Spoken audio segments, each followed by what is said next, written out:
We're unmuted, I believe. Hello, everyone. Just gonna chat as always, saying hi, doing a bit of a ramble before I get an acknowledgement from you guys. You can hear us, seeing some hellos, put some rats in the chat. We're so excited to be here. It's been a little bit since our last stream, but it has been less than a year. And so I feel like we're doing pretty well. Yay! So exciting to see you all. We're very hyped to be here for our RAT-rospective look back at our animations from years past, but more importantly, specifically our animation tests for Riot Games. Pretty exciting. Let's dive into some interviews. We are the RAT, that is the Riot Animation Team. My name is Lana Bashinsky. I am a senior animator at Riot Games, obviously. And I will just pass it along to Chris. Hi, my name is Christopher. I am also a senior animator. I currently work on the Skins team. To pass it to Tyler. Hello, I'm also an animator. Surprise! I'm on the Skins team as well. Skylar. I'm an animator. I'm a principal animator. I spend most of my time at Riot on R&D projects, building like prototypes and whatnot. So I'll pass it to Show. Oh, Show, you're muted, dog. Who's muted? No. Sorry, I was muted. I'm the animation lead for the League of Legends Skins team, and I'm going to pass it over to Mr. Matt Johnson. Hey, I'm Matt, senior animator on Skins team. I've been at Riot for a long time. I was actually born there. Oh, wow. Passing it over to Steve. Hi, my name is Steve. I'm an animator at Skins team. Yeah. Adam? Hi, I'm Adam. I'm a senior animator at Riot. On the Skins team, I used to be on the Champ team. Yeah. Who is left? Is that it? That's it. That's Where's all everyone? of us. Where's the rat on your forehead? Oh, yeah. Sorry. It gives me this weird oh, filter when I no. put it on. Watch. It makes me People all are like asking. There you go. Oh, smooth. you It makes me all actually- smooth. That's Look how what- smooth I am. That's way That's pretty better than smooth. I've a never been cat. smoother. Um, So I don't know. I'll flick between it. I don't want to distract. But all right. So we do have a question in chat already from Dagger Culture. Can you talk about the teams? I'm not familiar. Absolutely. I don't even know if I'm the most well-equipped person to talk about the teams. But basically, Riot Games now has a lot of different products that are being created. So we have Legends of Runeterra. We have, within League of Legends, champions that are being created. We have skins, like awesome cosmetic items that are being created. There is an R&D department doing prototypey cool stuff. What am I missing here? Valorant is another team. Am I missing anything else? And there's Wild teams Rift? within teams, right? Yes, and there's teams within teams, Wild Yeah. Rift, like even within the Name them Skins all. team, we've got like Yeah. all these different pods working on all these different things. So it gets pretty granular, lots of animation happening all across the company. But that is sort of the general rundown of the different teams. No problem. Thank you for asking your question. That was the next thing I was going to say, actually, is this day is partially about us presenting some of our old work because it's fun to take a look at the animation tests that landed us where we are now. It's fun to take a look back at some old work because some of our animation tests are like, you know, Matthew Johnson was born there. It was the animation test he did coming out of the womb, you know? Back So way. like seeing Great where image. Thanks. these tests through time. And then I don't think everybody found their animation test. So I do think we just have some old work as well, non-Riot work. But the other half of that is we want to answer your questions. And not just us. We got Rattlesnake in the chat, wonderful recruiter specifically looking at art and animation for Riot Games to answer a lot of the questions that we might not be able to answer. But please ask us your questions. Even if we don't answer it immediately, we do have a little document here. So we'll be pulling the questions from the chat and answering them as soon as we can. So, all that said, am I missing anything up front, animators, or should we dive into some of our animation tests? Rock and roll. yeah, Let's do it. All right. Hi. Hi. Do it. Nice. This worked out exactly like I wanted. We're going to go down the list here. Pretty sure it's just alphabetical order. Alphabetical. Alphabetical. Alphabetical order. And Adam, it looks like you are up first. Oh, So it's all with me. please Better activate that rat. Oh yeah.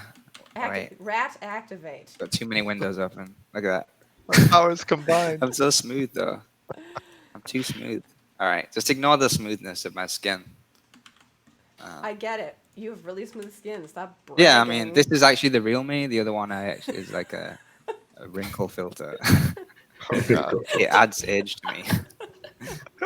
It's not. Got too many critiques that you were Wait, too I've youthful. lost my pen. All right, tell us everything, Are you- Adam. Are you going to present the screen? It's already up. Oh, it's on, son. Is it? It's presented, dog. Yep. All right. Hold Start on. scrubbing. So you can see this now? Mm-hmm. You can see that? Let's move in. Yes, sir. Oh, there it goes. Let's just watch it. Oh Let's god. watch the horror. Why don't you tell us first what you were asked to do in your animation test? So I think there was 3 things. I think I've only got 2 on here, but I was asked to do a recall and an ultimate, I think, and then a run. But I couldn't find the run, fortunately, because it's probably terrible. But so no one find it, please. If you know where it is, don't find it. I couldn't find my run either. Yeah. Oh yeah, yes. No one can find their runs. No, I actually found it. I just didn't put it up. Dude, we'll have to dig it up. No, don't do that. Somebody please Sorry. find Anyway. it while he's going. It's horrible. All right, what are we looking at here? Yeah. Anyway, this is the recall, so I'll just let it play a few times. So it's basically helicopter driven is the idea. Oops.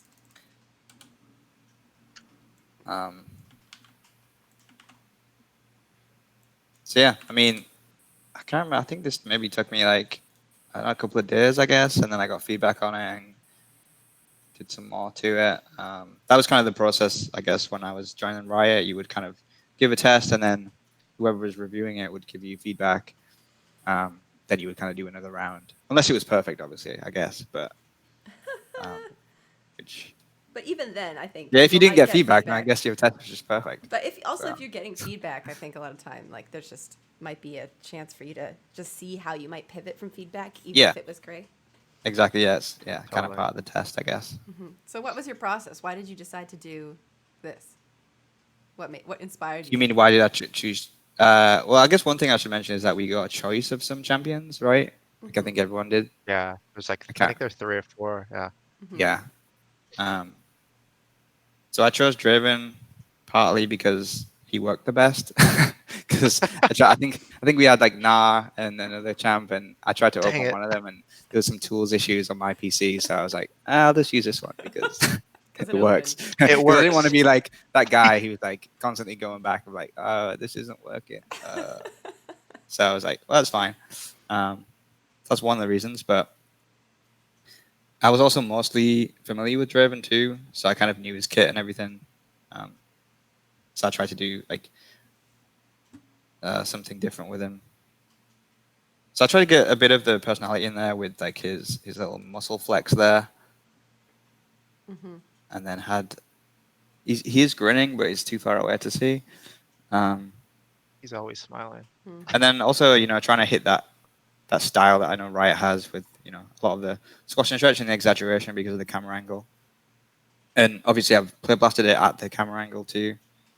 I think I did a bunch of different cameras, but this is the main one that I sent. But yeah, looking back at this, I mean, there's obviously, for me, there's a lot of issues that I wish I'd had time to fix. And I mean, maybe back then I wouldn't even notice the issues, but now I definitely notice a lot of issues. I don't know if you just want me to go through some of the ones I've noticed. I would say go to your other piece. So let's like take a holistic. Oh, yeah, look at okay, this, yeah. and then- This is an ultimate idea that I had. I guess it's pretty basic. It's just like a spin with 3 of his blades. It's kind of like phantom blades come out of him, which I guess probably doesn't make sense thematically, but it's yeah, it's just the idea I had. I mean, I guess with things like tests, you don't have like a lot of time for say pre-production in terms of that kind of stuff. It's just like, just get an idea that you think is cool and then just try and do it the best you can. craft wise. Yeah. It's also an opportunity to play the like game developer mindset, right? Where it's like, hey, if you were going to design a move or attack, or what would it be, right? Like, so even though it's an animation test, it's also like potentially a test for your game development side of things as far as how Yeah. you think. So Yeah, that's. I think you're right, Matt. It's also a test of your creativity. Like, animation skills is one thing, but like, how creative of these like ideas can you come up with? Because we all love creative people, right? Yeah, it's kind of that balance, I guess, between like something that you want to make something that will fit in game and will work in leagues, like the limits of leagues game design, but also that's super creative. So like if you go way too creative and it's not something that will ever work in a video game, it's probably not the best idea. So you need that kind of balance between something that will work in league and something that is also really creative, and trying to hit all those balance, like all those main three of like the craft, the design of it, and the creativity of it. It's like trying to hit that One of, balance. one of the things I always like to tell people about animation tests or character tests or like whatever it is like you're trying to hit this balance of showing what you can bring to the table, not just stylistically, but like your ideas and your personality, but also showing them that what you can create would fit seamlessly into the world that they've already created. So you don't want to create something that is like stagnant where they're like, well, you just made our animation that we already have, because you want new ideas. So you want like stylistically and like and sort of your skill level to fit your technical skill to fit in with what they have, but you want the actual the ideas to be something fresh and new, and that's a really difficult line to sort of balance on, I think. I'm a little quiet. Sorry. If I just pull get this louder. Be mic more right up loud. to my face, is You have this the better? biggest mic in the world. Well, Now, that's now the that you can see trouble. the microphone, bam! I feel like it gets bigger every time I see it. It's like growing over time. Sorry. It's Let me difficult. bring this microphone in here. Oh, excuse me. Are you quiet? You said. Okay. Oops. Oh, that's the wrong one. So, looking at your animation, one of the things that probably the first thing that strikes me beyond anything else is a part of this your ultimate animation. If I pause this and go over here, the thing that hits me, like the first thing that hits me is sort of out of place, is this landing.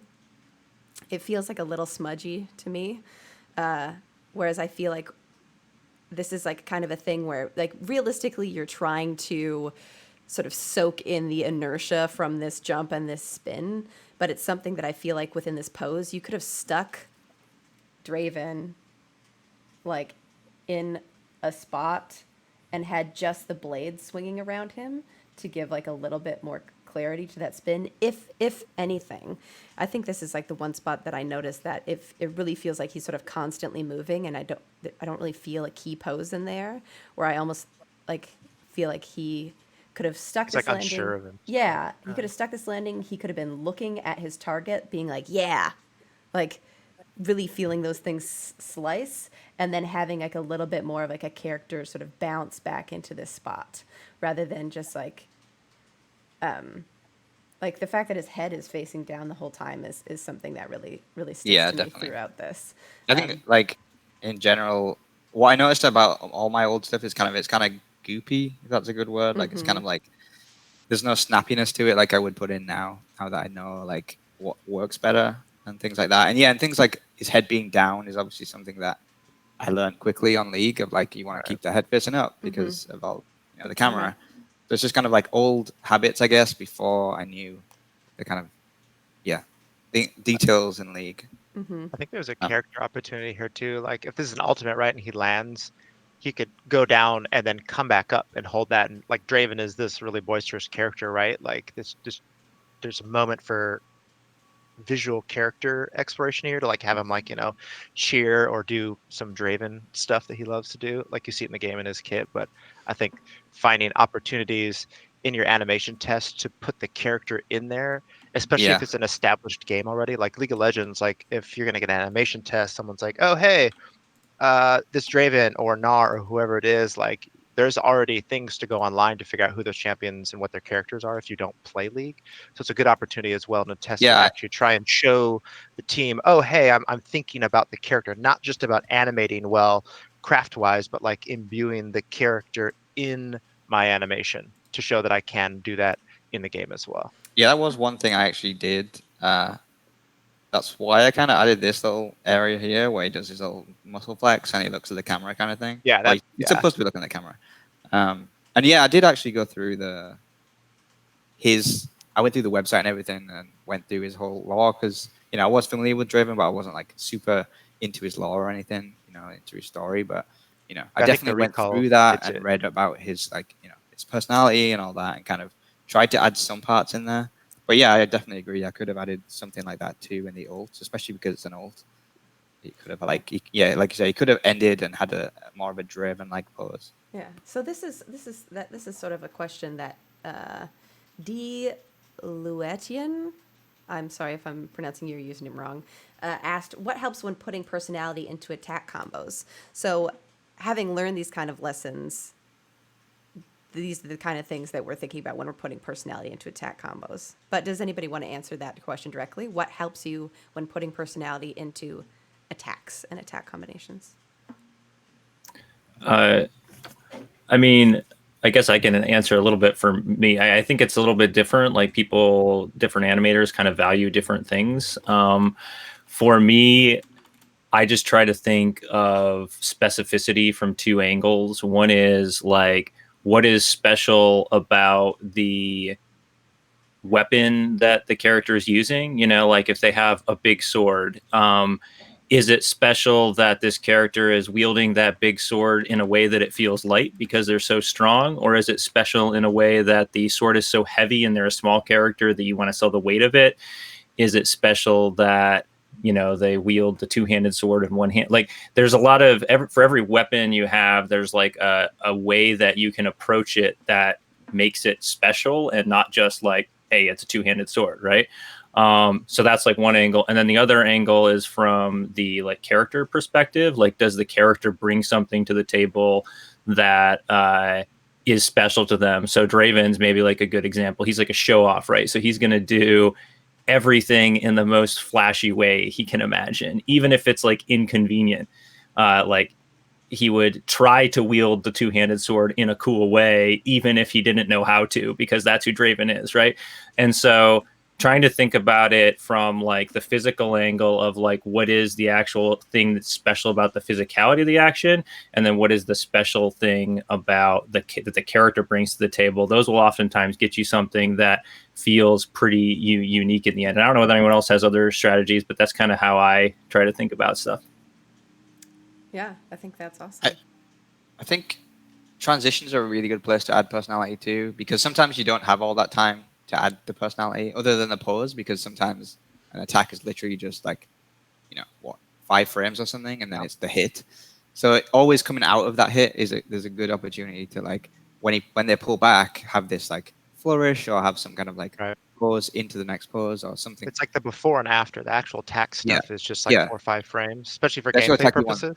To be impactful, right? It's like the impact. But then in between those two is like, that's a good place. Anticipation and follow through is where your opportunities are to add the character in. Well, one thing too, I think this is really valuable for tests or any type of, like when you're working on an animation that's going to be like a showpiece or an animation where you want to wow someone, right?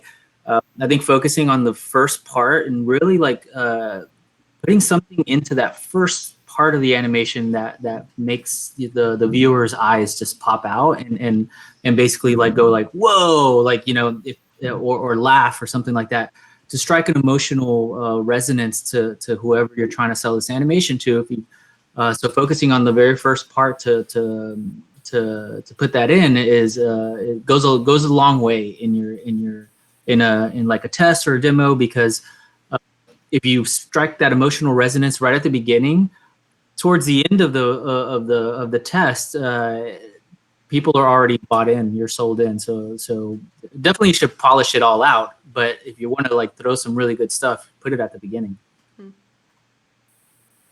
So, in the interest of keeping the stream moving, because there are so many of us, The other part of this is talking about our interview process. Adam, do you want to talk about what your interview process was like for Riot Games? Yeah, I mean, it was very long. But that's partly because I came from the UK, obviously. So like, the actual process wasn't that long. It was mainly the, visa process and the moving and all that kind of stuff. But because of things like the time difference and all that, it was, yeah, not on Riot's fault, obviously, but it was, yeah, it was a long process because, partly because, I mean, I guess I'll say the basics of, there were a lot of phone interviews when I joined. This was 3.5 years ago now. Mm-hmm. I don't know what it's like now. I'm sure other people can talk about it, but yeah, I think I had something like two phone interviews, I think, and then I had a test, and then I had another phone interview, and then I went over to LA for the full in-person interview, which was a full day of talks, full day of interviews. I think there was like 5 or 6 rounds, with 2 people in each. And then after that, I had another phone interview, and then yeah, I got the job, which was good. But yeah, I mean, like I said, because I'm from the UK, there was like an 8-hour time difference, so I kind of was having these phone interviews at like 9 p.m. At night in the middle of winter, and I also had to have them in my car because I had no phone signal in my apartment. So I was sat in my car in the middle of winter having like these phone interviews. Nervous anyway. Obviously, like I was nervous anyway, and then I was also freezing cold, and like in the middle of a random street in the village that I lived in. So yeah. But I mean, obviously, like. Correct. So it was a stressful time. Obviously, like for anyone in an interview process, it's not going to be like, super dream, like a living the dream. It's always pretty stressful. And because it was like a big deal for me, obviously, I would be moving countries and all that. It was kind of extra pressure too. But no, it was good. So, did you have any? I'm Go I'm ahead. really glad. No, I was just going to make a joke. I was going to say it's really glad that the interview wasn't so long that you ran out of matches in your car as you were keeping yourself warm. Yeah.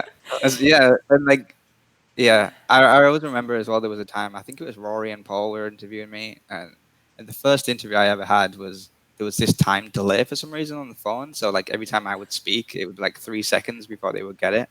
So then it was this really awkward moment of like, I would say something and then they would say something and they were like, oh, sorry. And then they would be like, we would constantly be interrupting each other. And this was the first interview I ever had.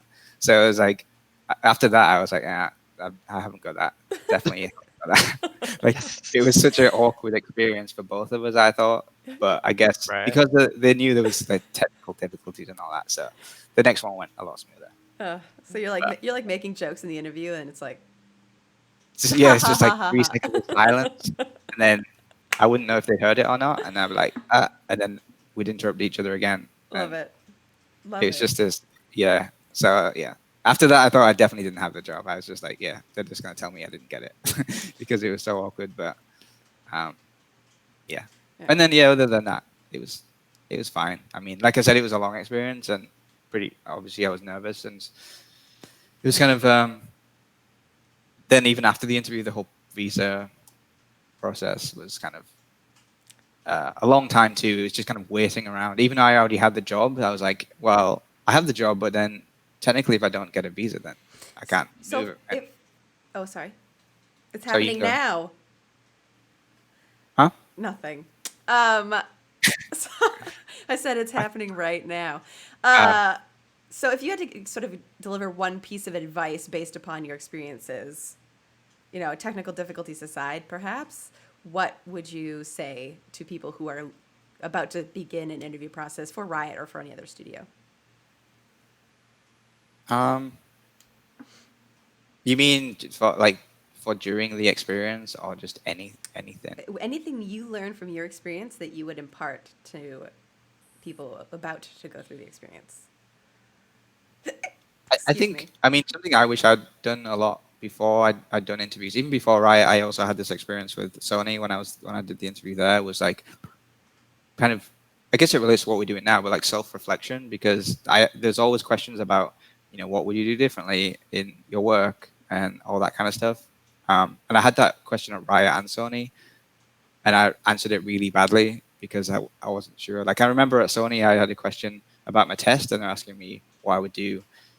Like, would I improve it? And obviously, like saying no is like not a great answer because it's like, well, even if it's great, then you still want to know that you can self-reflect. And I think at Sony especially, they asked me if I could improve my test and what I would do differently, and I was just kind of like, I don't know.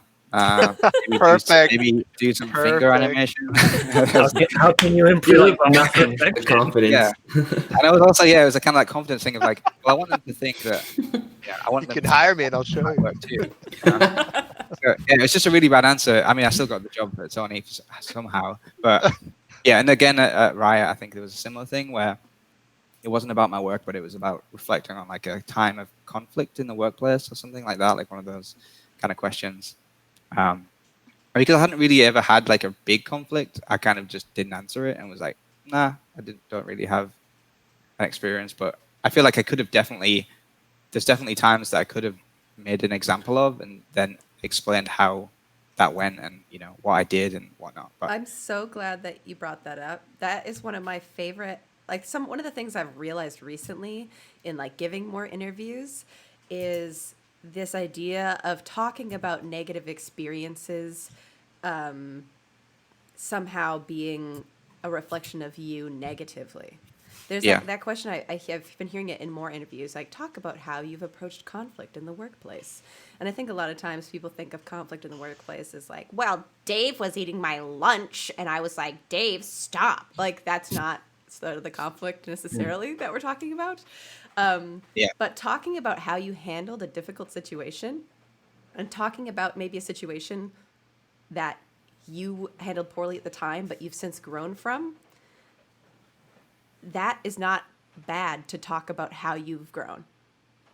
I too often I feel like see people come into an interview and they're like, what would you do differently? Or like, what was an experience you had that was negative? And they're like, nothing. I was too prompt. Or like those cliche answers of being like, I'm too much of a perfectionist. I'm too organized. Yeah. People say like, I feel like it's so disingenuous, and I feel like being able to confidently and comfortably talk about an experience that you had that was difficult and how you've grown shows a lot more about you than whatever the negative experience might have been.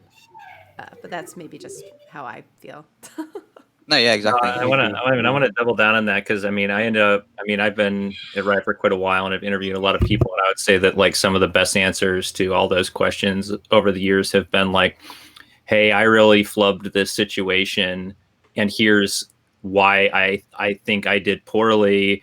And if I was to have the same situation again in the future, here's how I would have handled it differently now with what I've learned, right? Like that's the kind of information that interviewers are looking for when they're asking you, like, how did you deal with like a person you hated to work with? They're not looking for, I get along with everybody. Mm-hmm. We want to know, like, how did you handle that? Like, what did you handle it poorly? If you handled it poorly, do you know how you handled it poorly? It's a lot more about like a lot of times as the interviewer, I'm looking for like self-awareness and a willingness to sort of grow and learn from situations than I am about like whether you get along with all your coworkers. I don't really care if you get along with all your coworkers if you know how to manage it, right? You should be able to work with people that you don't like, and hopefully you can deal with that, right? Word. All right. I think we're going to move on unless anyone wants to touch upon that. Okay. So, Adam, I see you have one more animation here. I'm going to do the pass of all the tests, or if everybody give like a first pass, and then we'll go do a second pass, which means alphabetically, I'm up next. So,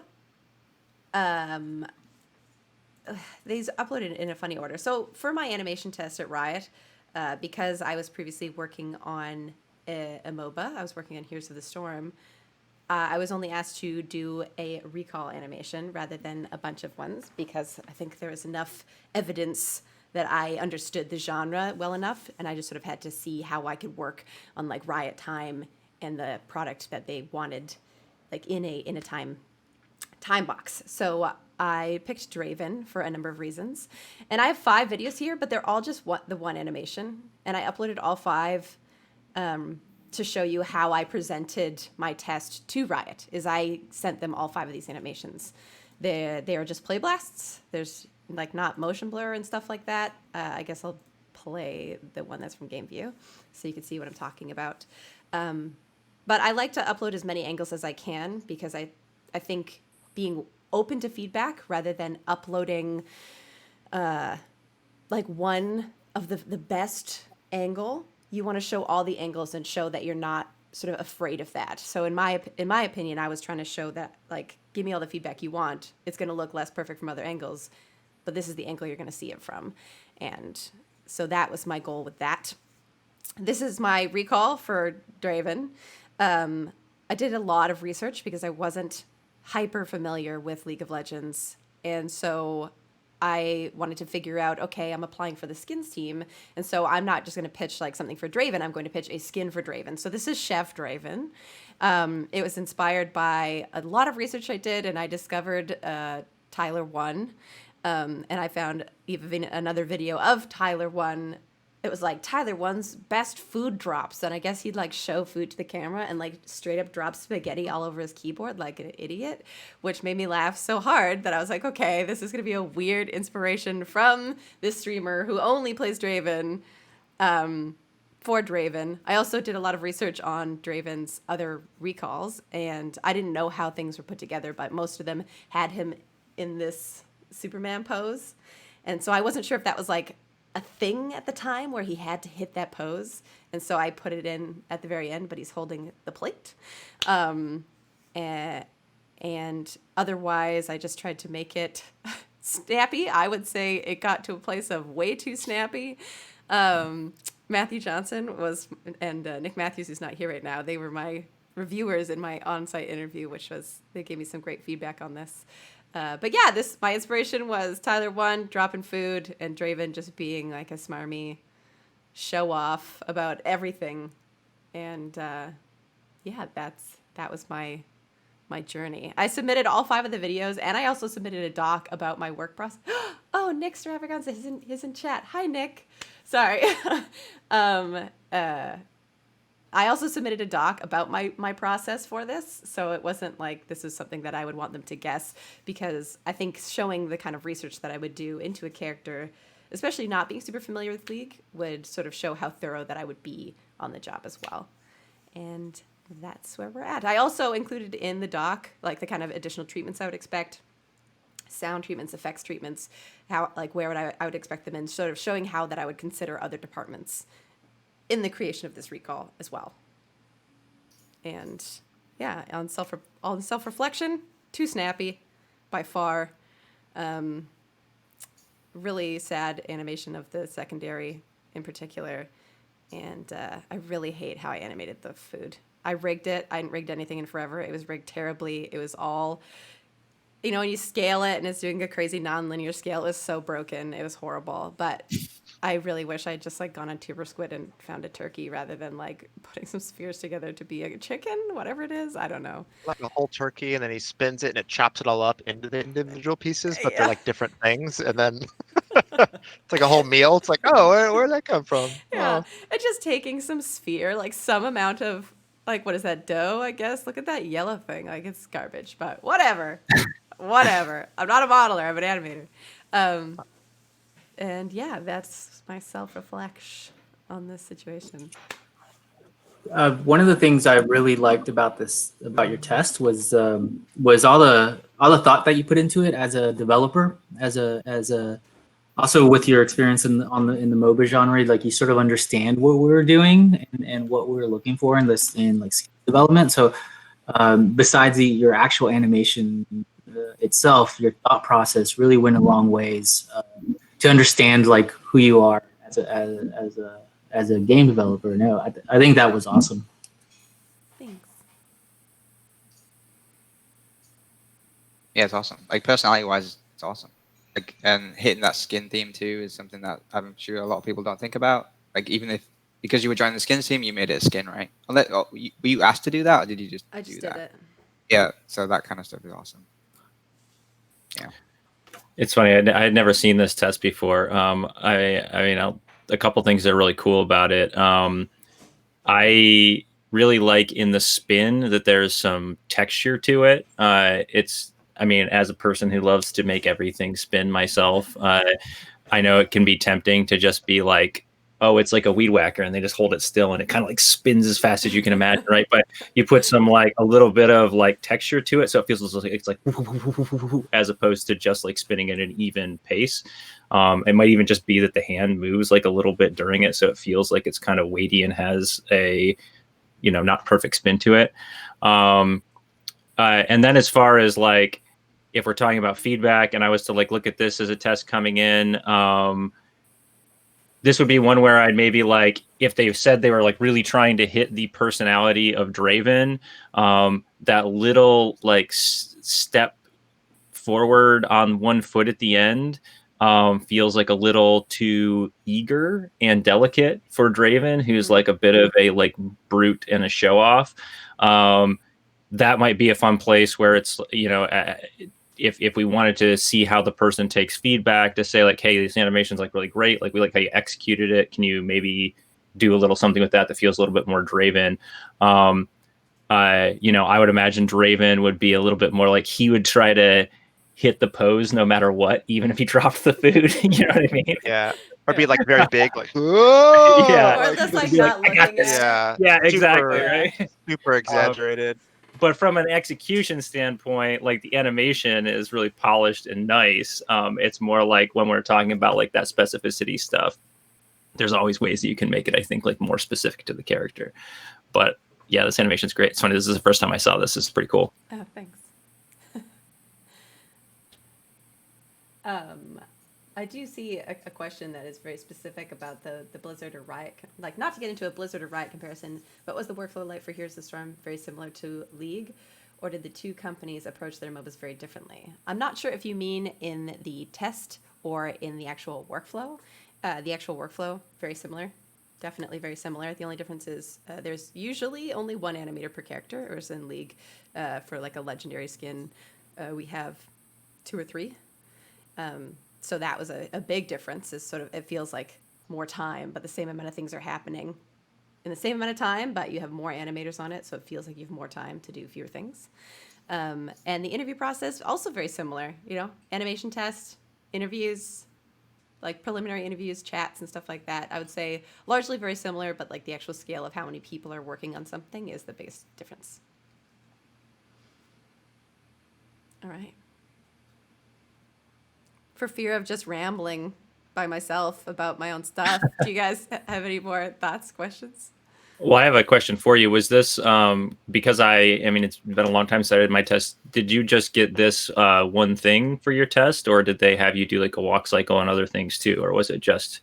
No, I just did this because I came from working on a MOBA show. I gotcha. I say they, show specifically was like, we see that you're already working on a MOBA, so how about you just, and I think at the time I was like super busy, like with all the stuff that was going on at Blizzard, I was mega busy. So Riot was really flexible and nice, especially because from initial reach out to me being able to do the test was like 2 months before I could even start the test, and then waiting afterwards for me for my green card was like another. Riot was super flexible and wonderful. Yeah, our standard animation test is usually like, let's see in like an attack move or an ultimate, a run cycle, and also a some sort of character piece. But sometimes we do custom tests for individuals because we understand some people have full-time jobs. It really depends on the individual itself. If someone is super game development oriented, we might not need to test the game side of it, and maybe we want to see some character development. Someone comes from cinematics that's all about character development. We already see that in their demo reel. We might test their game specific animations just to see if they can do both.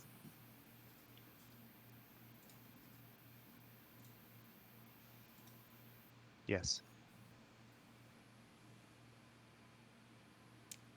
Yeah. So Beef Puppy, sorry, it's a really good name, asks, how long do you usually get for tests? I actually forget how long I was given to the test because my timeline was so messed up. So I think it also changes. That's a great question. I think I had 2 weeks, but I didn't spend 2 weeks on it. It's because I had a full-time job at the time, so I From what only, I only remember, really there's got some no evenings to work on it. there's no time limit usually on a test, because that's also part of a test as well, is as a game developer, how much are you into adding time to the current animation you have? Let's say you have 3, right? Are you going to spend 3 months on those 3 animations? Probably not, but that's also a test of how you time manage, how your skill set is. Like that's a part of what factors into it as well, right? But of course, like Adam and Lana were saying, everyone's situation is different. Some people, maybe they're in between jobs, or they're crunching at work doing one thing. So there's all kinds of different situations. At least when I did the test, there was no time limit. But again, that also can play a factor in how you approach it, because sometimes your mindset is like, well, I want to knock this out of the park, but do it sooner because maybe there's other people applying. But it's like, but I don't want to do less than I would think quality wise than I normally do. So it's all a balance of like how you want to approach it. But that is also part of the package that you present to a potential employer, is how you leverage and manage your time and your skill set. Word. So I will take just a little bit of time to talk about my interview process. It felt like a really long time, but that was mostly, again, visa stuff. I'm Canadian, for those of you who don't know. My interview process consisted of like an initial phone screening with Show, and then I think the test was sent over shortly after. Well, I initially spoke with a recruiter. I met some people at GDC, and then they put me in touch with Show called me to do the initial phone screening, and then I had the animation test, which I had to push off until after GDC because I was too slammed. And then I submitted the test, and then I had a feedback call with Show again. And I think maybe it was just Show. I feel like there was 2 people in the call, but I forget who might have been in the call as well. And then after that was the in-person interview, and then after the in-person interview was like a call with like somebody who's a little higher up the chain as like a final say, to like, it's like an objective third party, I think is the idea behind it. Is that they'll sort of like look at all the other feedback and then have one final conversation with you to see like at a high level Riot values, blah, blah, blah, making sure that nobody's especially biased. And then after that, I got the call with the offer, which is very, very cool. The interesting thing about my interview, one, I definitely had technical problems as well because I couldn't take time off work. So Show was calling me. I was trying to like hide in the parking lot so that I wouldn't run into people at work. But then there's like, the parking lot's made of lead, I guess. And so they kept being like, we can't hear you. We can't hear you. And I'm running around the parking lot, running into people I know, being like, hi. And I'm like, hello, don't talk to me. Don't ask what I'm doing. Like trying to hide from people. And like, it was a nightmare. Please just take a break. Like just take the day off. Even if you can't, I don't want to say you're sick, but say you're sick or something, because it's too stressful and too horrible for your interviewers. It's a bad experience for everyone. It'll make you feel bad about your performance. It'll make the interviewers feel bad about your performance. Possibly you're just frustrating to not have things just technically working at a baseline. Just take the day if you're going to take interviews. Oh my gosh, brutal. The other weird thing about my interview, or on site, it was wonderful. Meeting with tons of different people. So many different people. So you're talking with tech artists, and you're talking with engineers, and you're talking with effects artists and modelers, and sort of everyone you might possibly work with in your day. You'll have a whole day and like an hour with each of the individual people. So that is something that I would be really aware of. It's not an 8-hour interview with just the animation team. It is an 8-hour interview with everyone. So not only being sort of like having reflections on yourself and being able to talk eloquently about how you've grown in your career, but being able to talk about how you effectively communicate with all these different departments is another thing that I think I'd really take a listen to your heart before you go to the interview to think about your best practices there. And yeah, just let yourself be you. Don't try and impress somebody. Don't try and be anything that you aren't. Even like asking questions in your interview, oh my gosh. Asking questions in your interview, I think, is so important because it shows that you care. Even if your question is like, oh, I don't know that thing you just said. The fact that you were bold enough to ask a question about something you don't know shows more about you than not knowing the thing would. So, yeah, be curious, be yourself, and yeah. What was your hardest question, Lana? My hardest question? Yeah. My hardest question was, you became senior in under 4 years. Why do you think you were worth that? Or something like that. And I was like, Prove your worth. Wow. Kind of a that is a hard question. I was like, 'Cause you I'm don't want to come across as really like, talented. I don't know. yeah. That Wow. one Was that your answer? No, I was like, I don't know. But then we got into like that part of the interview is so strange because they said like, why do you think that you deserved that or something like that? And I was like, I don't know. I worked my ass off. I think my skills are up to snuff. I like talked about all like the technical things, and then I talked about how like leading up to that point, it felt like forever. It felt like it was years overdue. And then when I finally got promoted to senior, I was like, well, that was fast. And like the difference between the two feelings, like immediately felt like forever. And then when I got it, it felt like it had been no time.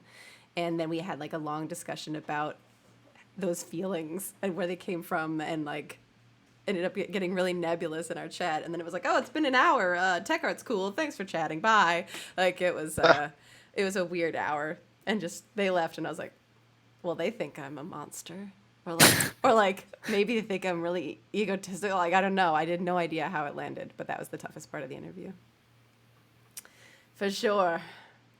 Yeah. Yeah. Anyway, it made my heart rate elevate thinking about it. Like I was so uncomfortable then, and it sat with me as this beat of like self-consciousness that even thinking about it now, I'm like, I feel like my temperature is rising. Sorry. Yeah, how dare you? Wait for me live again. So I'm gonna ask some questions of the group here because there's a whole bunch of questions that were coming in. Where is it? Oh, so how far were you guys out of university when you applied for Riot, and what do you think is the smoothest way to join the Riot team? Well, I'd been in the industry about 5 or 6 years before I applied for Riot. So, like, is it just like how long? Is it university specific, or? It says college. How long were you? Or is it like college? Is it like how long did you apply for a job, or is it just Riot specific? But It's right specific. I think it's right. Hey, Chris, we hired you straight out of school. Technically not really, but yes, I guess in a way. I was going to go into a little bit when we go to my part, but yeah, I went to university not for art, and then I actually studied after graduating university for about 2 years, which was roughly when I got contacted by Riot to do an interview and to do tests. But more or less, yeah, I would say roughly the same, going straight into school and out. But it's different for everyone, especially depending on like what kind. If you're talking about specifically Riot, it just depends on what kind of entry point you're going for. If you're looking for associate, then theoretically that's probably a little bit closer to when you graduate college or university. Mid-level and senior probably a little bit later, depending on your track. So, I think similar to Chris, I also didn't do an animation course at uni, and I didn't actually do 3D animation until after my first job. So it's kind of like, I think I did something called multimedia, which was a mix of like 2D art and web design and all that kind of stuff, like a mix of multimedia. And then I applied for I did end up applying for a Flash animation job at a game studio, but it was for a marketing team, not for the game design team or a game team. So yeah, it was kind of a weird entry, but it kind of got me in, and then from there I went onwards to do 3D animation for games, but it was a weird entry. I was an intern at Blizzard, and then I started basically straight from school into Blizzard, and then Riot was my next job, which was like 5.5 years after that. So, yeah. Anyone else want to sound off before we move on to Christopher? Christopher, take it away, dog. sure. So this is my test with Brom. I kind of want to just say like the situation and context for where this came around. So as we touched on a little bit earlier before, in this situation, I was only asked to do a recall. And the reason why it was only a recall was because Riot contacted me after I participated in this thing called a polycount art contest. I didn't include it in the sync sketch, but I can actually, let me just link it.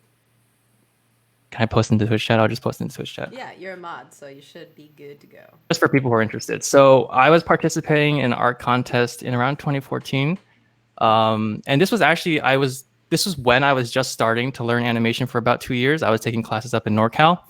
And I was looking into going to the game industry, but I didn't have enough portfolio work. And Riot was one of those places that I was like really interested in potentially working for. So I was viewing this art contest as just a way to sort of create more work or content for my reel. And I wasn't really looking to do like job or anything. I was just trying to make content for a reel so that I could potentially get like an internship or something in a year or two. But when I did the art contest, I think Riot contacted me around February. They asked if I was interested. And so then I took a test, did some interviews. And the reason why I only did a recall for the test was because for the art contest, that had a lot of like ultimate attacks, run cycles, and a couple spells. So they thought that was sort of sufficient for that. But when I did the Braum thing, I chose Braum mainly because it was kind of like a body type that I've never done before. And I know, for example, when we all start animating in the beginning, we all start with a very neutral character. And then as you get more advanced, you start doing different body weights, different body types. Braum with his big shield is one of those things that's very iconic, and it was very easy to sort of think about, oh, it's very heavy. How am I going to approach this? Since I had only one animation to do, when they sent the doc to me, they said, basically, here's the test, here's the package. Usually you do an attack, a spell, or a run, and then like a recall. That normally takes 3 weeks, or at least on the doc it said roughly take 3 weeks or something. So I decided, let me just do this in 1 week. And what you see here for the first version was about 8 hours of work. At the time, I was working in retail, so I didn't have too much time outside of work to really work on it, but I tried my best. And you'll notice that there's a lot of stuff here that's like not finished, right?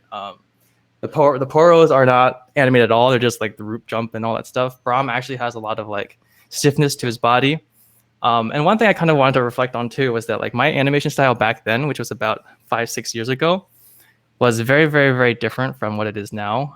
When I was learning how to animate in class back then, it was with film teachers, and some film teachers have different ways of working, right? Methodology wise. I'm sure most of you have heard of pose to pose, or some of you have heard about keyframing or just doing that kind of like pose oriented style. And there's some animators that like doing this thing called layered, where you basically start with the root and then do everything from that.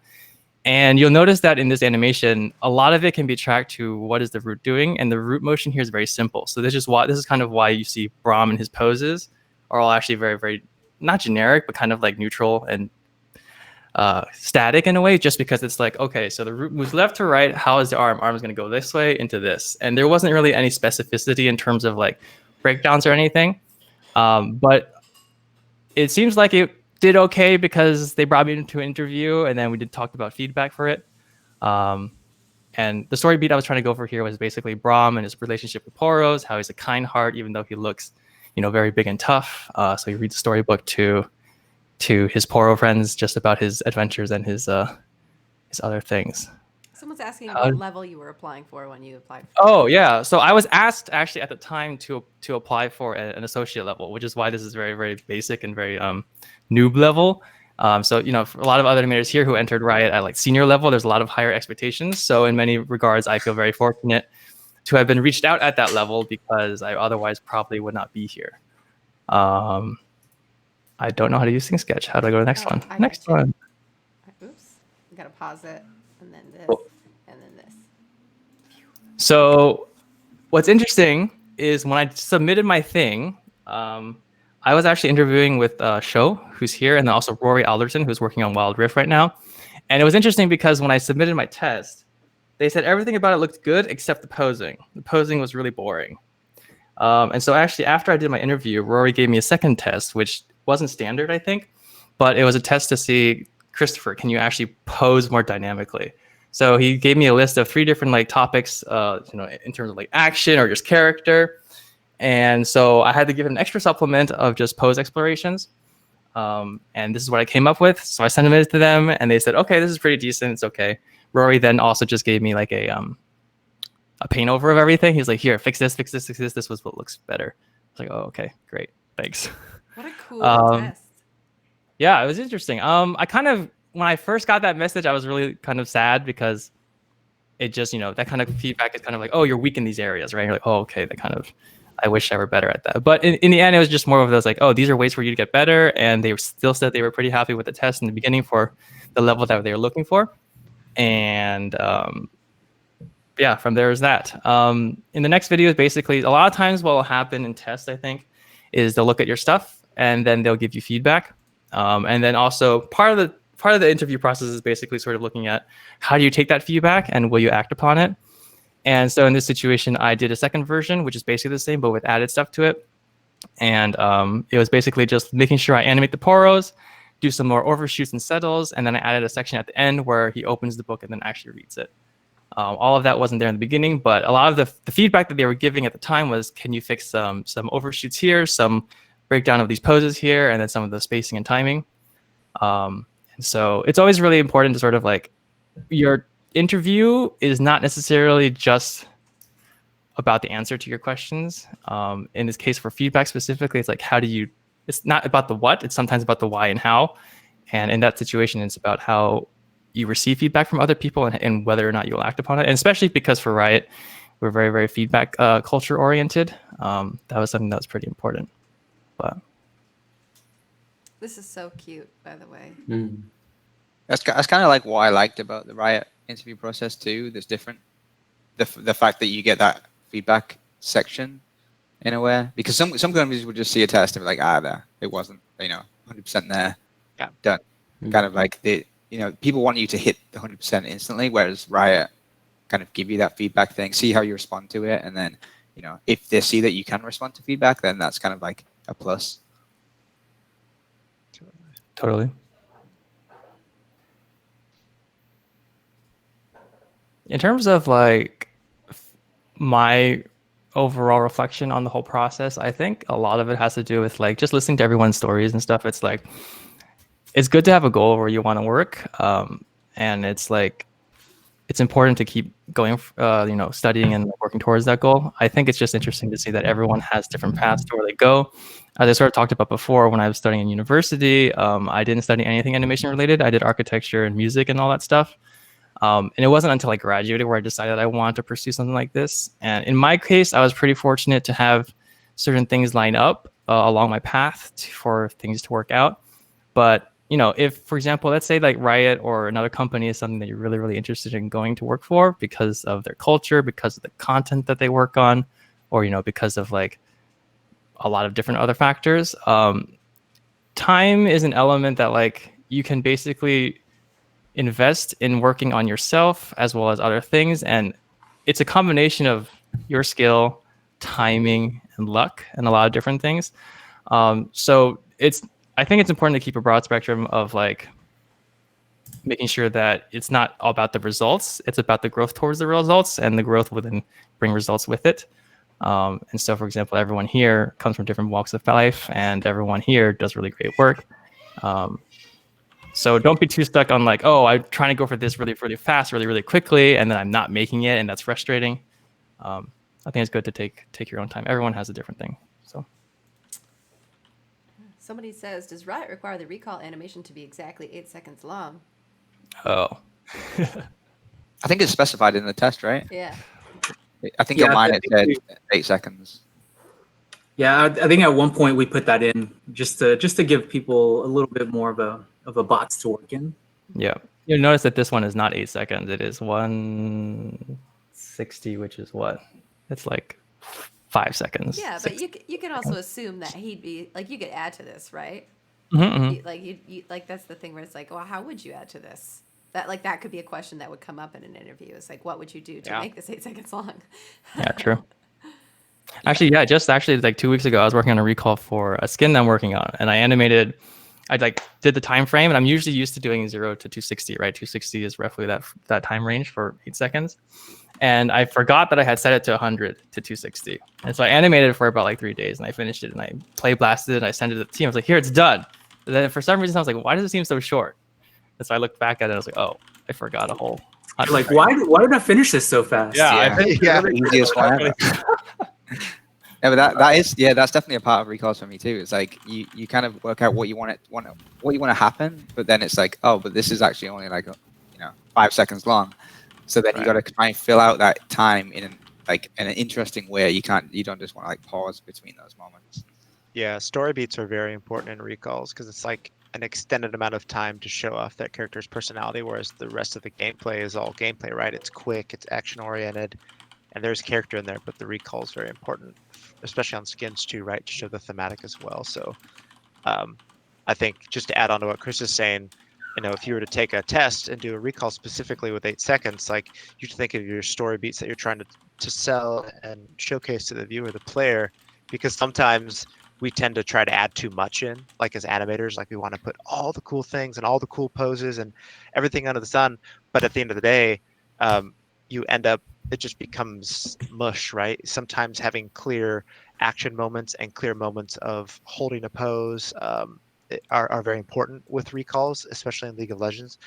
So it's something to keep in mind if you were to say take a test and you have something just like this where it's a longer kind of acting piece. Your pauses and your actions are very important. So choose those character moments wisely and try not to bite off more than you can chew, because I think it's better to animate something really well and showcase a personality rather than trying to fit everything into one animation just to show how good of an animator you are. So just keep those little things in mind. I saw a question here. Where was it? Sorry, I'm like marking off the ones we already asked. I'm gonna find it. Oh, he's gone. Well. Gone. Sorry, what's up? Oh, you're. Sorry. Okay. So was this test process also your interview process, or did you have interviews interwoven with doing this animation, or what was that like? Yeah, the interview was interwoven. So I showed you 2 videos. The first one was like after the first call of like, hi, we wanted to send you a test. Will you be interested? Blah, blah, blah. And I said, sure. I sent the first test in and they said, okay, this looks great. Did you want to come in for an interview? And then so I did the interview. That was, I think like most people, like an entire day.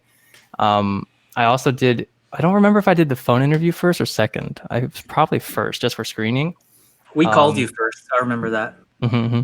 I was driving. I was going to teach cello at the time, and I was really happy. So many car interviews. Everyone's had an interview in their car so far. Yeah. Yeah, I wasn't at home either. Yeah. Be better than us. Yeah. I was in Las Vegas.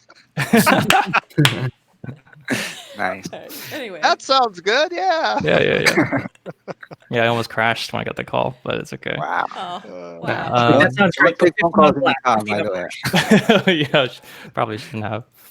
The interview was a full day, and it was basically like talking with lots of different people. One like the recruiter, there's Rory, there was Show, there was people from like design and QA, and just like lots of different people from different teams. And they're all basically trying to get like, a pulse on basically what kind of person you are, whether you culture fit, whether you work well with other people, and Show and Rory were people who were evaluating craft and whatnot. So you go through I went through basically like 6-7 people for the entire day of like 6 to 8 hours. Got to eat lunch with an interviewer, but it's basically just trying to see who you are as a person and whether you'll fit working there. I think that's basically how that rolled. During the craft interview is basically that's when I got feedback from it on my test, and then they sort of said you didn't really have to do the feedback, but it's one of those things where I did it and I resent it and they said, oh, thank you, blah, blah, blah. And I would hope that meant something. I don't know. It definitely does. You made it, Chris. I was sort of asked too. It's like here's some feedback. You can address it or put some more effort, or you don't have to. But that's something that we would like to give that opportunity to any potential candidate. You don't have to, but maybe you want a job. You don't have to do this. Yeah. All right. So, the one question I want to ask you about your interview process is there anything that surprised you about it? Like, is there anything that stuck out to you where you were like, I was not expecting this? Either pleasantly surprised or I guess, disappointed. Hopefully not, but No, I think the biggest thing for me was just like how grueling the whole experience was. Like when I went through the whole process, I mean, probably everyone can attest to this. It's just like how much Riot at the time and also right now, I believe, still really cares about the people behind it. So like, even though at the time my skill level wasn't, very, very high and I was still starting out, and even though my position was sort of for associate at the time, it's one of those things where like when you are working in a team that all have like really, really aligned mentalities on like quality and like the drive to keep improving and delivering to player value. I think it was very apparent as I went through each of the interviewers that what was shocking was like, I was working in retail prior, and it's like there's a lot of like tension and a lot of different things because of certain kinds of people personality types and like, sort of like top-down hierarchy and differing opinions on different things. But it was really interesting where when I was at the interview stage, meeting the people in person and getting to talk about not only myself, but then also them, there was just a lot to connect on. And that whole experience was kind of like eye-opening. And I talked about this with my family actually quite often too, where it's like, I talk about my work every day all the time about like, oh, these people are so great. Well, I'm always so inspired. And a lot of times when I listen to my family talk about their work, it's kind of the opposite. So to me, that struck out as a very, very positive thing. And I think like everyone's goal should be definitely try to find a place that fits you. It could be Riot, it could be another place, but everyone has, different needs. So word. Well, thank you, Christopher. sure. Awesome stuff. We'll move right along here. We've got some Matthew Johnson. I believe this is hello. not your animation test. Oh no, this was the first thing I did at Riot after I got hired was this Cottontail Fizz recall. Oh, audio. Is there audio? Yeah. I'll turn it down after the first one. Yeah. So this is the very first thing I worked on. I worked in the industry in animation and games for about 10 years before applying to Riot. So when I got to Riot, I very much so kind of hit the ground running, which is the way I like to work. But this is a fun little animation to start off with, to get my hands dirty, so to speak. Very cute. I believe that when I was looking up recalls as reference, this was listed as like top 5 GOAT recalls for. Because he has a carrot. I don't know. It was just Wow. on a video that was top 5 At GOAT the recalls. time, I'll take it. This was like But a yeah, year ago. this a year ago. This is like 6 years ago. Yeah, but that's when I saw the video. Oh, okay. Sorry. Dang, I thought you said alright. top 5 carrot recalls. I was like, Yeah. how many carrot recalls do we have? No, it was really fun because I love ultra cartoony sort of animation type things. I love really trolly skins and things. So like on League, we have such a wide variety on skins, especially where it's like super sci-fi, edgelord, ultra cartoony, trolly, and like so starting off with something like this was super fun, and then from there it got really projecty. But yeah, my animation tests. So when I got the tests, what I did, I was given a choice between Gnar, Draven, and I think one other champion. I might have been Garen, maybe, but like at the headspace at the time, I was just learning League. This is like 6 years ago, so I was new to League, kind of figuring stuff out, and I chose Gnar specifically because he was not a standard biped. Like I was like, well, if I want to hopefully stand out against maybe the other people playing, I'll try to do something like in my mind at the time that was different from just the standard kind of humanoid. So I chose Gnar because he's got a bunch of extra little cool props and stuff. This was a recall that I did, but like years ago, you'll know in League, especially on a lot of base skins, our recalls were like they strike a pose and then they literally loop until the recall time is done. So at that time, since I had 3 animation tests to do, I was like, well, I'll do the looping recall just because a lot of the reference I was looking at was older stuff. But obviously nowadays I would do the awesome 8-second versions that a lot of you guys have shown already if it was up to me to take a test nowadays. But yeah, so this was kind of where I started, just to kind of get a feel for the character. Again, love the cartoony stuff. But yeah, definitely not up to snuff as far as like our current recall standards are, but for the time it was fun. But for animation wise, like even though this is just a little looping thing. So cute. I really just liked his tail at the time. I think that was the thing that won me over. I was like, oh, okay, I've got these different champions. Like, oh, this dude's got a tail. Come on. And he has a little like skull on his head. Like, like sign me up, kids. Also, the big airs too. Like, I love as an animator, I really like animating secondary and overlap and all those little extra bits and things that just add that quality level to animation. So I saw his big air as an opportunity to do lots of stuff like that, which is really fun. Add that jiggle in there. Yeah. But yeah, that was my recall. Nice. And then for the we were asked to do like an ultimate, so I did kind of like this series of, it was kind of like a bunch of different things in one, but I just imagine him doing some sort of wild ultra uppercut with like crazy effects and then coming back down and doing a wild spin with his tail that like would shove all the champions around him away, similar like Xin or something. But yeah, at the time, this is just kind of what came to my head, and I went with it. And I did during the interview process, I did get some feedback on different things. I don't have the blocking and whatnot that some other people showed as far as like the progress, but yeah, I got feedback from Rory and Show and a couple different things. I also had a run that's not in here. But yeah, I found that as an opportunity, especially having been in the industry. I really enjoyed the hiring process, even though it was a very long process. I will say that it was a pretty long, arduous process. During that time, I was able to have the opportunity to have feedback, and I think that was something I hadn't seen before in the industry.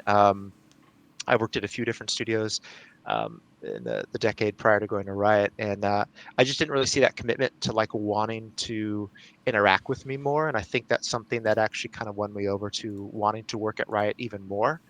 Even though the process was challenging, I think it made me value the outcome that much more, and it made me want to work with all the people that I interviewed.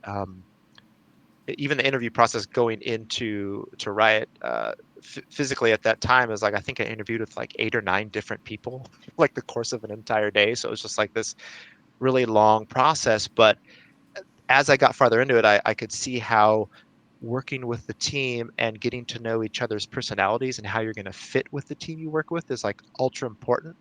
And I think that was the thing that was most impactful to me during that entire process. I love animation in general, so like taking the test and whatnot, that's perfectly fine. But actually getting to know the team before I was potentially having an opportunity to work with them, that was something I didn't really experience before.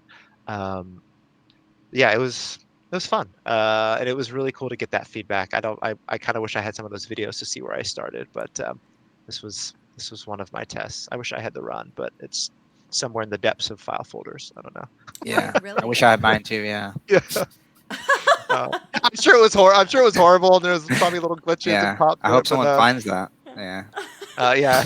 I really love your return to idle because it's almost like a pump fake where I'm like, oh, he's gonna leave that tail curled around, but then he like flicks it back out with that little roar. It's like a very sweet little personality moment. Yeah, I kind of did like instead of like doing one thing, I kind of like did a couple different assets and put them together, like from a gameplay standpoint.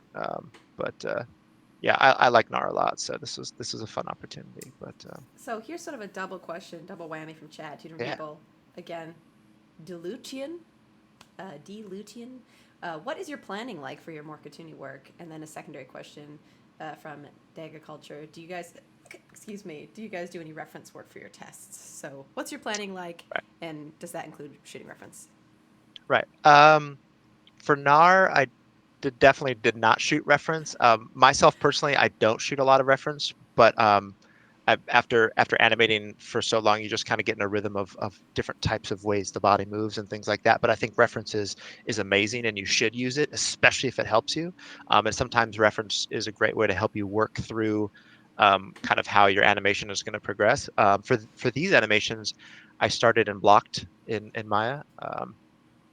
Or excuse me, I in stepped mode. So for my blocking, it was all stepped. But as far as like cartoony stuff, I think what I'm looking for is opportunities to showcase that cartoony stuff. Like in League, we have a very snappy, specific style, but it's not overly cartoony.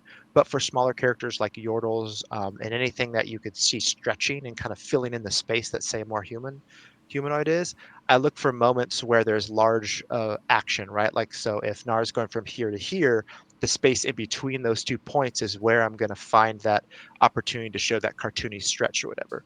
But as an animator, especially with League style, I don't want to show the cartoony stretch. I want you to feel it, like as a player, as a viewer.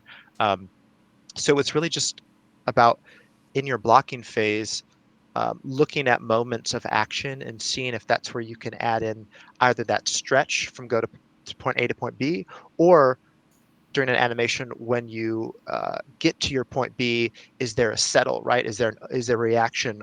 And for a cartoony character, you'll just amp that up, right? You might have that in a normal champion, like a normal humanoid, but like for a smaller character, maybe that settle and that overshoot is more dramatic, it's more drawn out, and then when it gets back to its idle pose, it kind of snaps back into it to kind of get back into that League style. So as animators, we're always trying to like balance what we perceive as League style with the champion's personality, but also the thematic, right? Like we have some thematics like Pool Party and different ones that we have that seem more cartoony and have more flair to them. So it's like, how do we add those thematics visually onto kind of our base pillars?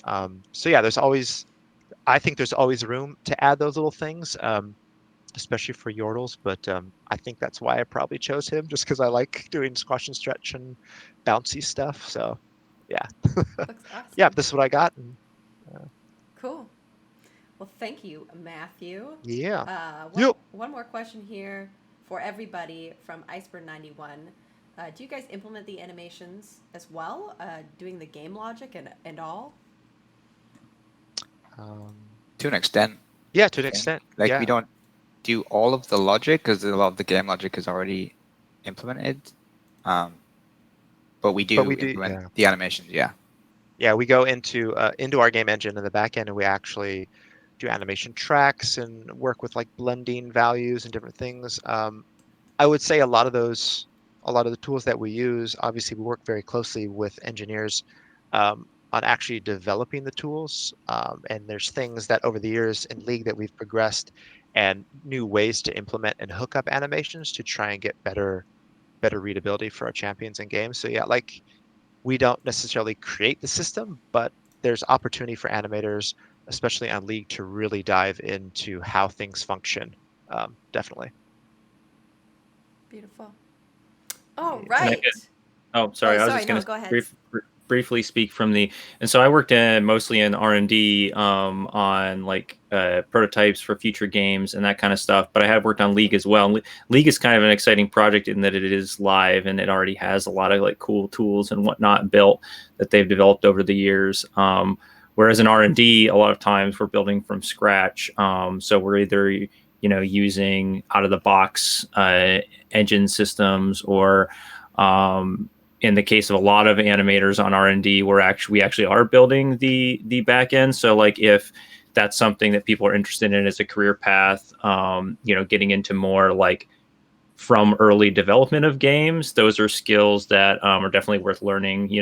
I would say one of the biggest skills that animators could learn now if they want to get into the more R&D space is to learn at least the visual scripting languages that both Unreal and Unity have. A lot of modern engines that studios are using are either Unreal, Unity, or they have something like that.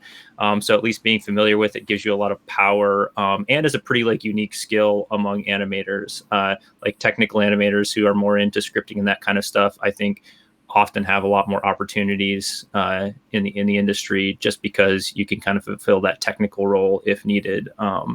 So it gives you a little bit of like not necessarily an advantage, but it gives you a little bit of a diverse skill set that is a little bit more unique in the industry. So.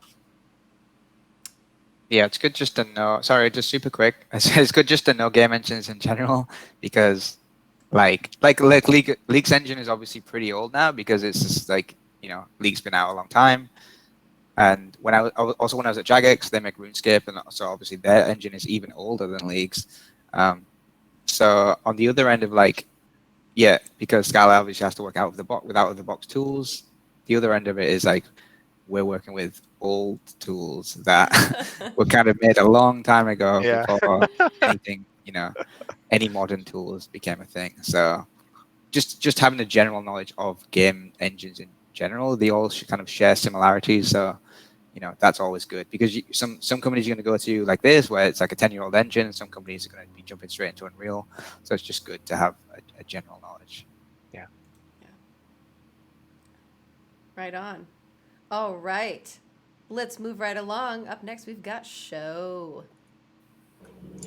What is up? This is my demo, or this is my Riot animation test from 2010. I was hired at Riot at 2011, but I took the test October of 2010. And the first thing about this test is Riot, it was sort of a different era for Riot. The requirements were also very different. The animation test at that point was basically quantity versus quality. This is back when Riot was doing a champ every 2 weeks. So you would basically have to animate, I think 15 or 16 animations within 10 days, right? So the test was basically, what can you do in 1 day? Let's see an ultimate for Garen in 1 day. So this was my 1 day animation test. It actually took 9 hours, and I decided to do this like running ult, jump thing, slam down ult. And this was, again, a long time ago. Before I learned how to animate using blockouts or step keys, I didn't even know what a smear frame was. So there are no smear frames in this. The timing is pretty even. There's no squash and stretch. But it did fulfill what the requirements were. Was basically let's see what you can do in 10 days, and it looks very much like the animations that were coming out at Riot at that time. Dang. Is that base Garen? That's Garen, old school Garen. Old school base Yeah. Garen, yeah.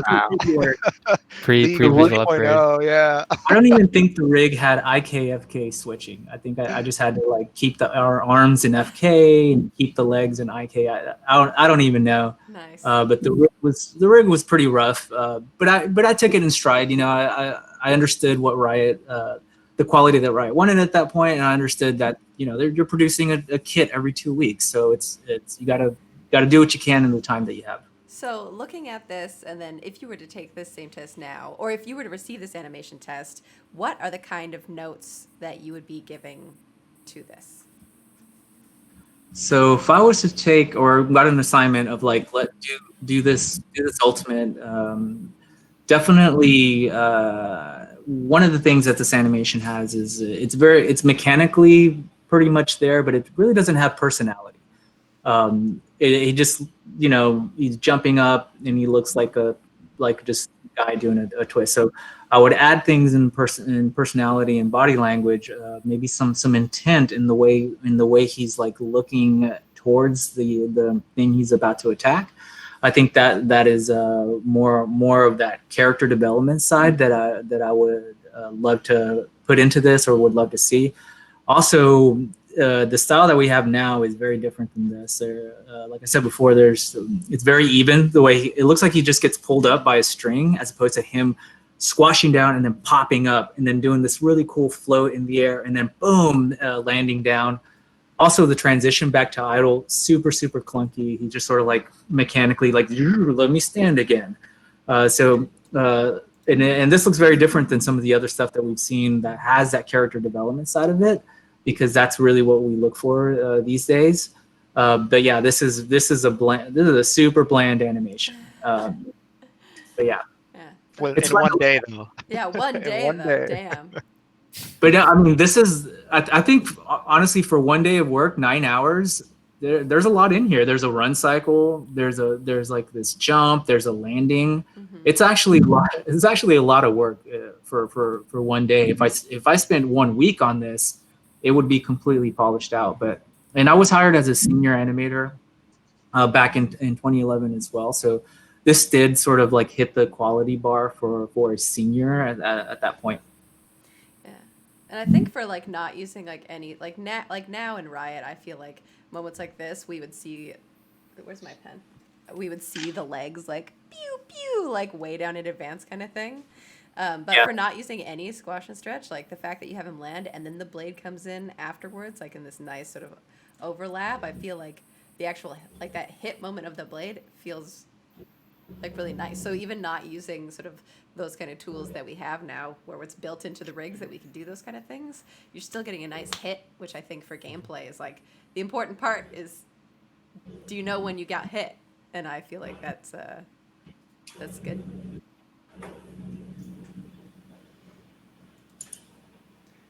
Yeah.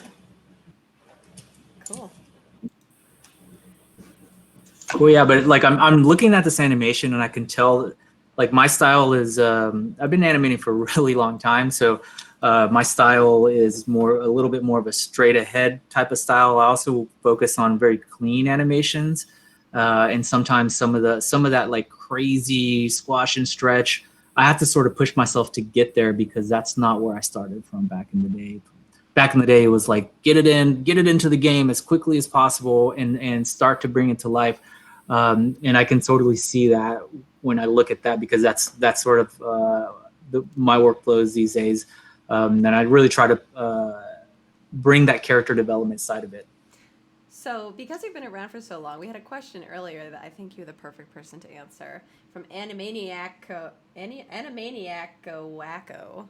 Has an animation test ever been liked enough or coincidentally fit with a theme well enough and became featured in game? Yeah, I think that I've seen a lot of animation tests and a lot of animation tests from you all. Like Lana, like your animation test, when I saw that, I was like, that's awesome. We need to get this into the game. Like, but one of the things that has to align for getting an animation test into the game is that the test needs to fit the thematic. So let's say for a Draven skin, if we ever did like a Chef Draven skin, I would be looking at that animation and be like, all right, we're like 90% of the way. Let's just polish out a couple little things. So if there is ever an opportunity to add one of these cool animation tests, we do, but usually that it doesn't align. A lot of our skins are very, very specific. So the tests aren't like super usable sometimes just because, you're never animating for a specific skin line and it doesn't match up sometimes, but it would be awesome if we could. And so one more question for you, because I think you do like a bulk of like looking at reels that come in as the lead. Pancakes V asked, not directly related to whatever we were talking about before, if somebody has an animation that is for a game that they want to put in their portfolio, do you prefer to see it in engine or in a Maya showcase, something more like this? I think it depends. If we want to see it in the engine, if we can to evaluate like how you work with the game engine. The game engines have limitations, right? So let's say you're doing an attack sequence that's like this multi-pronged attack, directional, and doing all kinds of stuff. If you're looking at that in Maya, it doesn't even make sense because they're like super quick little animations. So if your purpose is to show how you can apply these animations into a game engine to make it come to life, then showing it in the game engine is definitely like an awesome thing. But on the other side too, if you're showcasing an animation and then the game engine actually hides some of the work that you did and where you can't really see anything and it's obviously it just looks like the game engine is stringing together things, that's not necessarily what we want to see. We'd rather just see if you can animate, So it really depends on what the game engine is and what your purposes are. I think having both is actually a great thing, so we can see both sides of that. Word. Awesome. Well, thank you so much, Sho. Any final thoughts from the crew before we move on? I sort of miss, like, I think these days we do these tests that are a little bit longer because we want to, our quality bar is like really up there, so we want to give people the time to animate. But I think giving people like these like really small boxes to work in is also a way to showcase your creativity and what you can do with limited resources. We don't really do this these days, but I think it'd be cool to do like, here's a bare bones rig. Let's see what you can do with in 1 day. Let's see how creative you can be with this like bare bones rig. And I think that we might be able to see people shine in that creativity. I think it'd be something to think about as a team if this is valuable. But these like old school short little 1 day things, those can be fun too. I like it too, just for, like from a practical perspective, whether or not like you're already working in the industry or like you have a part-time job because you need to pay rent, like whatever it is, like these tests that it's like take a cool 40 hours, and I'm like, awesome, I have a spare 40 hours question mark. I know, yeah. No, We get right on that. I also think that is sort of like, hey, I'd love to see stuff like that, just because I think it's it'll show like sort of the pace that somebody can animate, which is like really what you're testing, because if you want to see how they can polish, that's already in their reel. So I agree. If we're like taking votes, my vote is for shorter tests. Let's go. Hey, maybe we can do a test that has a ward skin. Do like a ward. Oh, Let's see what you nice. can do with this little ward in 1 day. Chad, let Ward us skins know are what fun you though. think.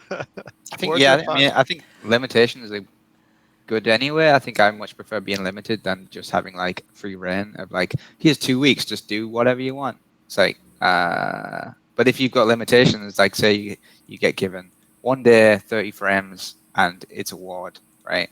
I would much rather have that than be given more time and like more freedom, because and that's also how it would work in game too, because you would have a specific amount of frames and a specific amount of time to do it. So that's much better than just being given complete freedom and like you said, 40 hours. And that'll be more like reflective of how it'll be like, because rarely is it like, here's your character, take your time. It's like, okay, we have a character. Yeah. Like if you really want, we have a character. We have 6 weeks. You have 7 animations, like whatever it is. Chop it up. How many days do you think you have? That is not a correct number of any numbers, but like that is like you could math it down to being like, I should be sending on an average this much time per animation, and maybe there's more for one, maybe there's less for one. But I feel like saying you have this animation, you have this long to do it, is more honest to what the working environment would be like than just being like, do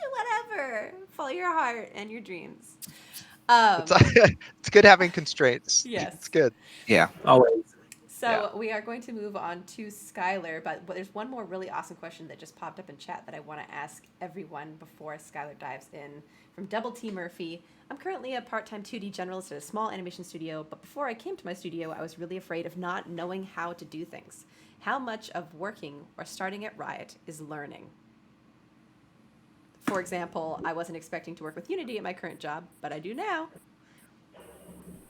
I think learning is part of the onboarding. Any studio you go to is going to have their own tool, their own workflows, their own personalities, and I think there's always an expectation that you don't really get rolling into the workflows for at least a month or two.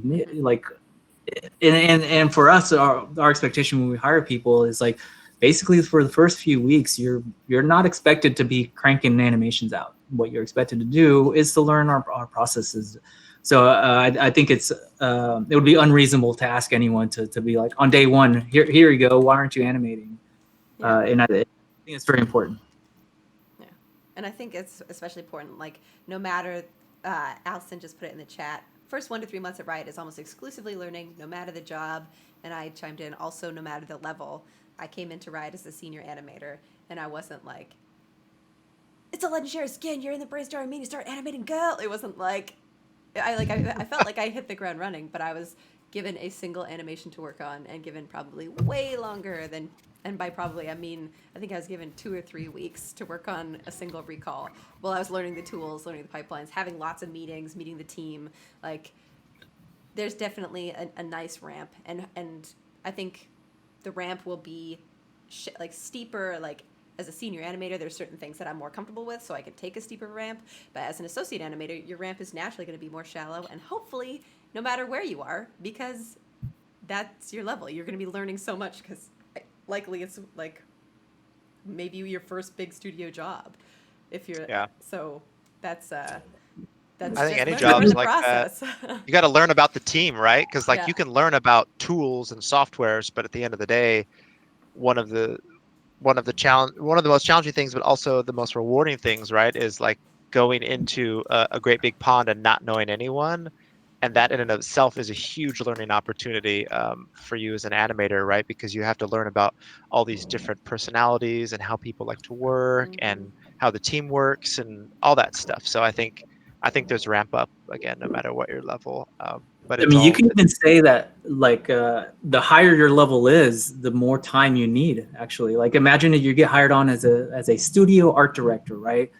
Like how long is it going to take for you to wrap your head around everything that's happening in the studio? And usually those art directors, it's like 6 months before they start to really have the impact on the studio because there's so much.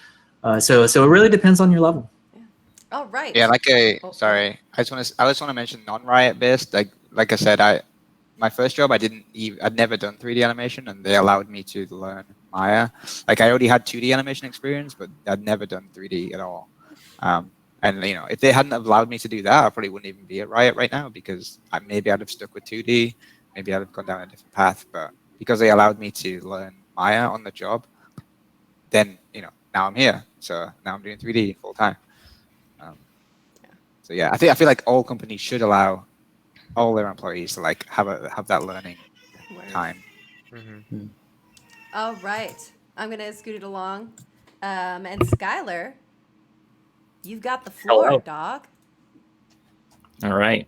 So this was my test for Riot. I was of the similar era to show. I was doing this test kind of like middle of 2012. I had been working at a company on an MMO that went bankrupt and was just applied to everywhere. And so Riot was one of the places that I had applied to. This was the test they sent me. It was 2 parts.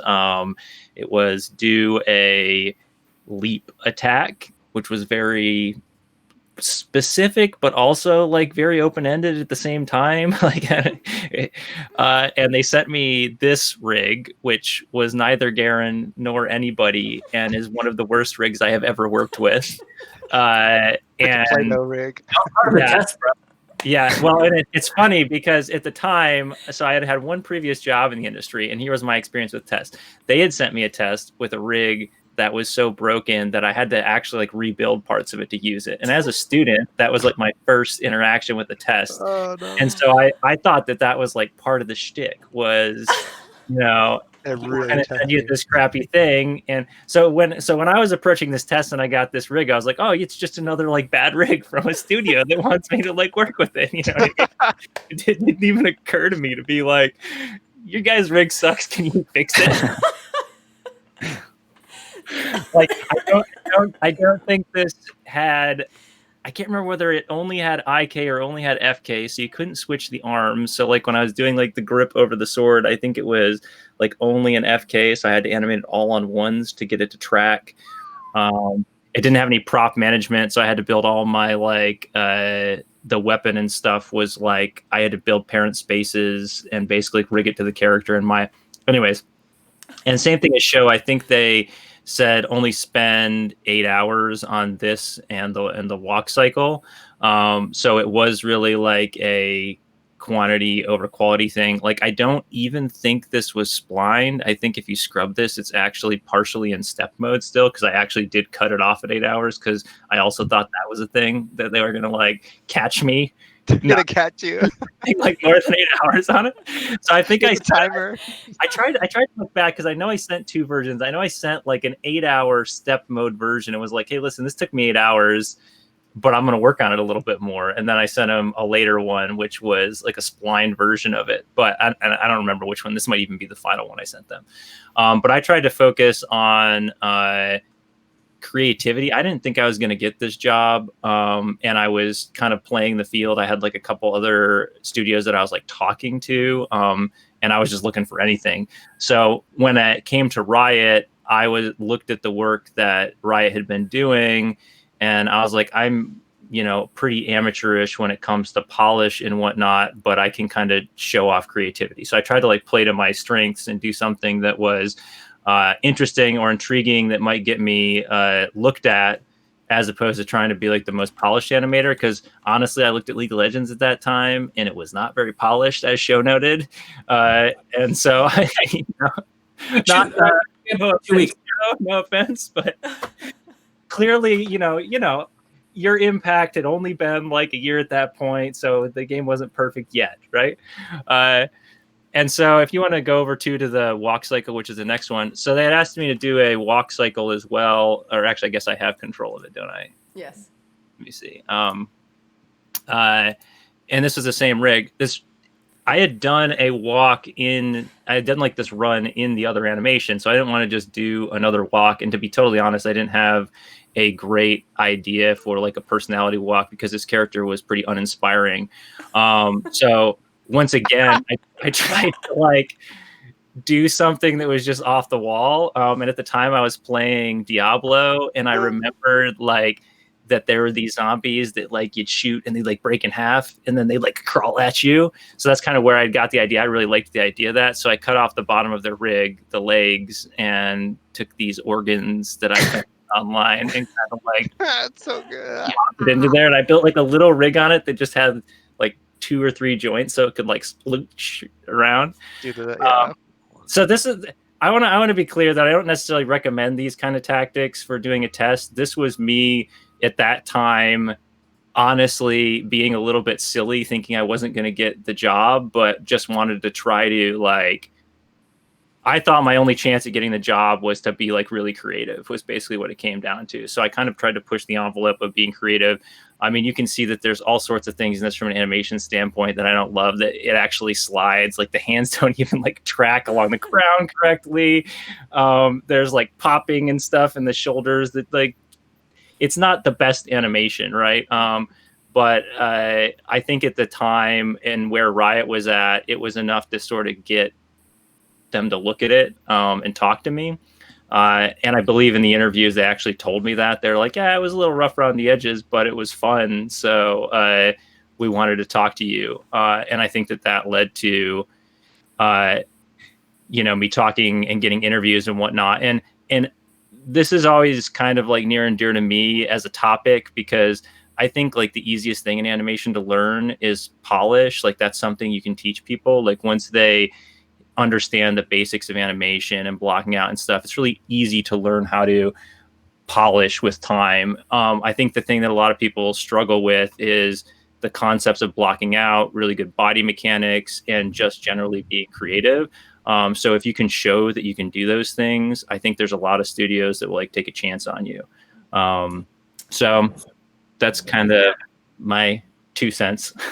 No, this test was awesome. I remember looking at it when you submitted it, and the reason we called you back was because of that walk cycle you did. We're just like, all right, this person's thinking outside the box. Like this is something different. We had no idea you would do something like this, and the fact that you like put yourself out there and showed that you wanted to be different, like that told us who you actually were, like as a person, and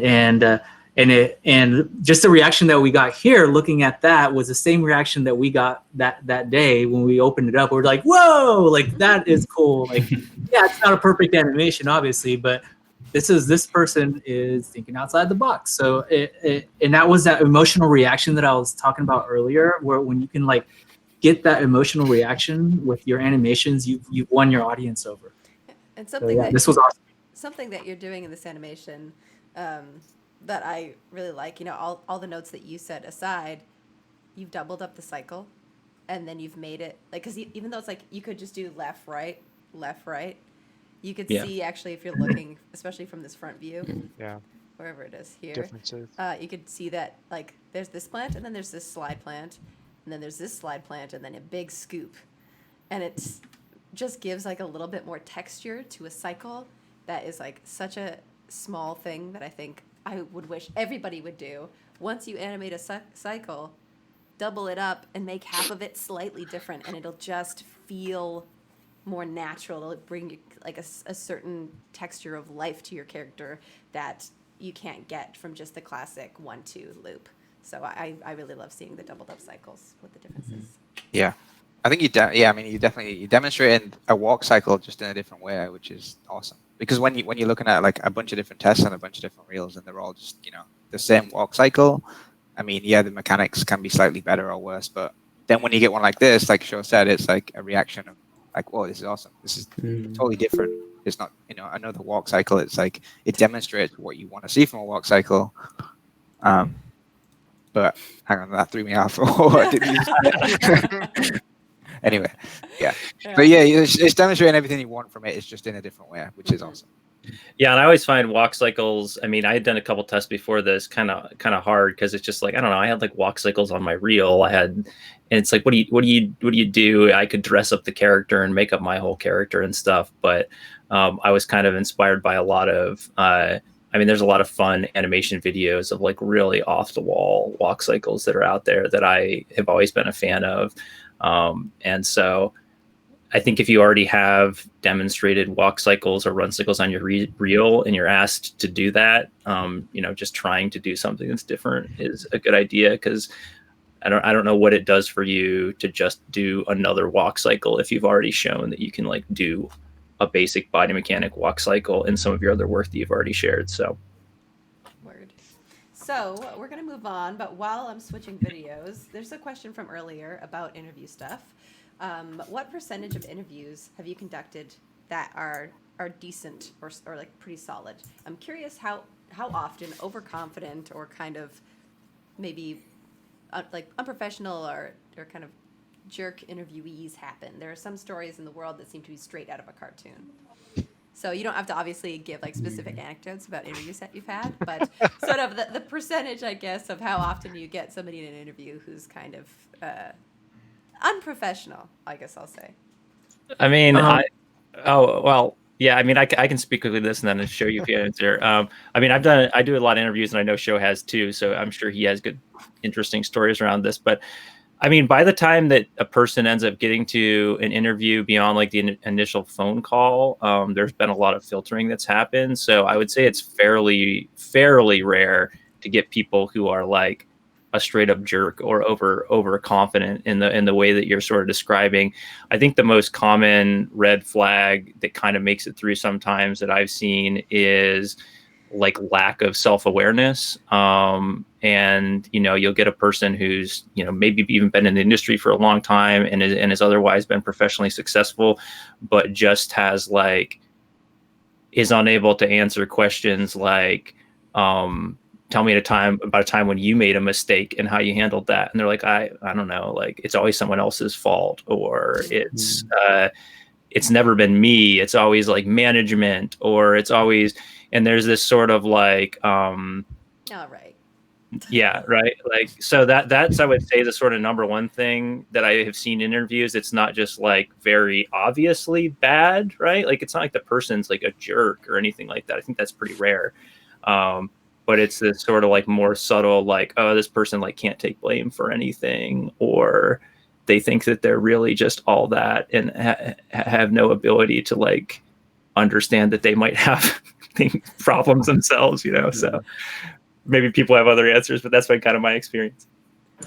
Yeah, no, I second what you said there. I think specifically for Riot, we are, there's a lot that goes into our whole process, and the interview technically sort of starts the moment the candidate takes a test. As soon as they take the test and start to do this stuff, we start to evaluate even the way they describe their workflows tells you a little bit about that personality. And so by the time we bring someone onto an on-site interview, it's pretty guaranteed that they are a fit because they've gone through multiple phone calls. The initial, like just a meet and greet phone call, is also just like sussing out your personality. Are you a reasonable individual or whatever? Are you gonna fit? So there's a lot that goes into that, and I would say that anyone taking tests or doing any part of any interviewing any of the with any company, Everything that they do goes into consideration. It's not just your interview. It's the way you respond to emails. It's your timeliness. It's your reaction to, let's say you don't want to take a test. You actually refuse to take a test because you're a 20-year veteran and your work speaks for itself. That all, there's a character there. There's something about that shows that you maybe you think you're too good to take a test, right? So and this is one of the reasons why we like to send tests out, even to it doesn't matter how long you've been working in the industry. Let's work together to develop a relationship. So very rarely do we see people that come in that aren't a fit, and if they do, they usually hid something throughout the whole process that didn't come out until they're sitting on the floor face to face, and then they start to do these things like Skylar was saying. Yeah, I think the thing that I've noticed most is that, especially, I feel like the people I've seen who apply, who, not at Riot, everyone I've interviewed at Riot has been super, super awesome. But a couple times at Blizzard, people applied, and they either felt like the weight of their name should have carried more weight, and they completely disregarded the instructions for the animation test, and were like, well, I did what I wanted to do. And it was like, well, that's not how we work here. And then the other one is people walking in, and rather than talking about themselves, they talk about the people that they know. The worst interviews I've had are with people just name dropping, not even other developers, but esports players, being like, oh yeah, I was hanging out with esport, and I'm like, I don't give a shit. So sorry, that's those are. I don't say that to them. I'm nice, but yeah, it's about you, not about who you know, not about what you've done. It's about who you are now, what you've learned, how you've grown, blah, blah, blah. Anyway, Steve, please take this away. I'm also really excited. This is the first time we've seen you on a Rat stream. Yay! Yay! Hi, Steve. Finally made it. So do I just start presenting? Or it's already presenting. We're already good. Oh, okay. All right. It's your show. Do whatever you want. Oh, Whoa. mine's not playing at a... It's playing. It's playing. We love playing? Driven. Okay. Trust. Well, I can't. You can't see it? Oh. Okay. Well, I can see it on the Twitch Okay. app. Okay. So my test was also Draven. My I guess approach was, because it was a player experience first that came to mind, and as a player, as a league player, I always wanted to twist up the theme of a character. When Draven is very physical oriented lore, so I wanted to change it up to AP Draven instead of using AD, so more gameplay perspective. So I tried to give him a magical power. So just for people who don't know, what's AP and AD?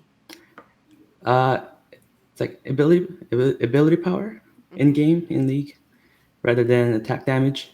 So it's more a magical ability, I guess. So I gave him different, I guess, concept in gameplay. So I gave him a magical ability to swing the sword instead of spinning what he usually does. This is cool. so gorgeous. So we have I like that. I like that stuff where you Yeah. mix it up. I wonder if other people have a different opinion of oh, this isn't Driven because Driven's very physical. Would anyone have that opinion, or would you like that he's changed it up? I think especially if you include that as a description. Yeah, whatever I did actually. Yeah, whatever your intent was, if that's what your goal was behind the test. Yeah. I mean, the animation test is saying, can you animate? So I think that's really sick. We do have a question from 0101110001001. Yeah. Are the smears 2D? Did you paint them in afterwards, or are they 3D? They are 3D polygon. Just gave them transparent material, and just I added it in every frame. This feels so good. I love this I so will. much. Yeah, I will say I can tell with your posing that this is Draven, right? So even though you changed the like you said, the like attack damage, more magical attack. Like Mm. the way he jumps up and his posing when he throws his blades down in the first part of the spell Mhm. scream Draven to me. So even though he's doing something that maybe he normally wouldn't in game for his kit, Yeah. it still reads as Draven personality because of your posing and timing. So I think you've been really successful there also, and then changing it up too, which is fun. So yeah, it's very, very successful Yeah. from my perspective. And when I was thinking about this, I couldn't change like texture or anything like that. So he's still a Draven, and I wasn't familiar with his lore too. So I looked it up and knew how like his base lore was. So on the description of when I submit this test, I wrote down like a little bit of like a retwist of lore where he's a son of a Draven, I guess, and he was picked up in a lost battleground by Soraka, raised to learn how to use the ability, something like that. Like little like more in-depth description of his lore, like reconcepting. So something I love that you've done here is you don't actually have him return to his normal idol. Like this is clearly an attack, but you're letting the piece end in the beat that like feels the best. Whereas like because of all this animation stuff you're doing, like it's pretty clear to me how did you guys hear that? Yeah. Kind of like Storm. Like it's pretty clear how he could return to idol, but it feels so good to have him end in like that epic superhero pose. I like that you've gone for the feel rather than like, and it's a video game, so he's back to the idol, whatever it is. Yeah. Yeah. I was also like working in like film industry for like 7 years. So I was very new to the game style. So I tried to like change it up to match what the game's gameplay style would be, as best as I can. But Yeah, I even was though, gonna like, ask about that. Like, did you play League and you just knew that that's kind of how it should be animated, or did you look it up, or like? I mean, I played League, but I only played one champion, Lux. So Oh yeah, I know that. I'm everyone well knows. aware, Steve. Boss. Yeah. So yeah, I knew the game very well, but not specific to this character, but or like any like in-depth style of animation in games. So yeah, it was quite new, but still fun. Was this the first like game type of animation you'd done, or have Yeah. you done stuff? Yeah. Yeah. So before in film, like it's usually like way more close up, like more camera like down. But in the game itself, description it says it has to look good in top angle. So that was kind of also a big challenge for me as well. And I chose him to do like a big leap jump. So I had to, you know, Yeah. zoom I was out gonna a say lot. you're definitely hitting those kind of things, like the verticality of it and all that kind of stuff that we exaggerate. Like, so it's considering this is your first one, it's awesome. Like, but you're actually hitting those things of what we would hit now in game, like the Right. y-axis going really far up and all that kind of stuff. Right. It would look normal in the game because you exaggerated it so much Yeah. in Maya. Yeah. Oh my gosh, these little geos that you're putting in here, like watching it for so long, it really did feel like little flames kind of flicking out at the end there. It's so successful, and it's just these little chunks of geo that you have in there. It's so awesome. I went Yeah, nice crazy job with on it. those additives. Yeah, Awesome. awesome. Sweet.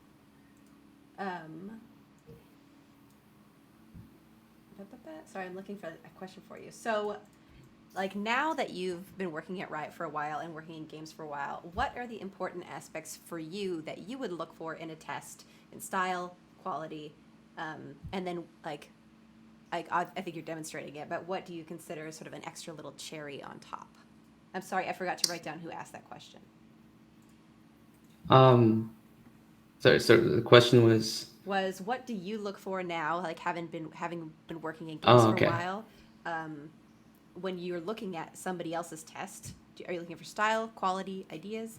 And then what do you consider is something that people can do to add a little extra cherry on top? I guess creativity on like on the ideas. I guess the intention of it, like, but through the posing and like very like clarity on So instead of focusing on like an actual movement, like perfect pixel perfect movement, like more on clear posing and the ideas behind that posing, would be like the most important thing I would look at to showcase your idea through this. Yeah, I think that's the one thing I would look first. And then, so how about like the little cherry on top? Like, for example, you have these beautiful effects that you also animated, that even though they are just these geoplanes, they look so stunning in motion. Like, is this the kind of thing that you would hope you'd see in other people's work? Yeah, it would be great to look at, like even if it's not a 3D, maybe if it's like a draw over on top of your tests, would be extra satisfying. Awesome. I feel like stuff like that definitely sells ideas. Like I know that a lot of people at Riot do this too. Like add Oh, the oh, is it me or is Adam's it cutting Adam? out. Adam's cutting out. Am I cutting out? Yeah. Yeah. Oh, am I back? Yes. Yeah. You're back. Okay, let's try again. Yeah, I know that a lot of people at Riot add these things too during their blockout fairs, just selling ideas and all that kind of stuff. So I think showing that stuff in tests is awesome too, because you're emphasizing the idea through things that other people might not think to do to sell the idea. Yeah. Awesome. Awesome stuff, Steve. Thank Awesome. you for sharing. Nice.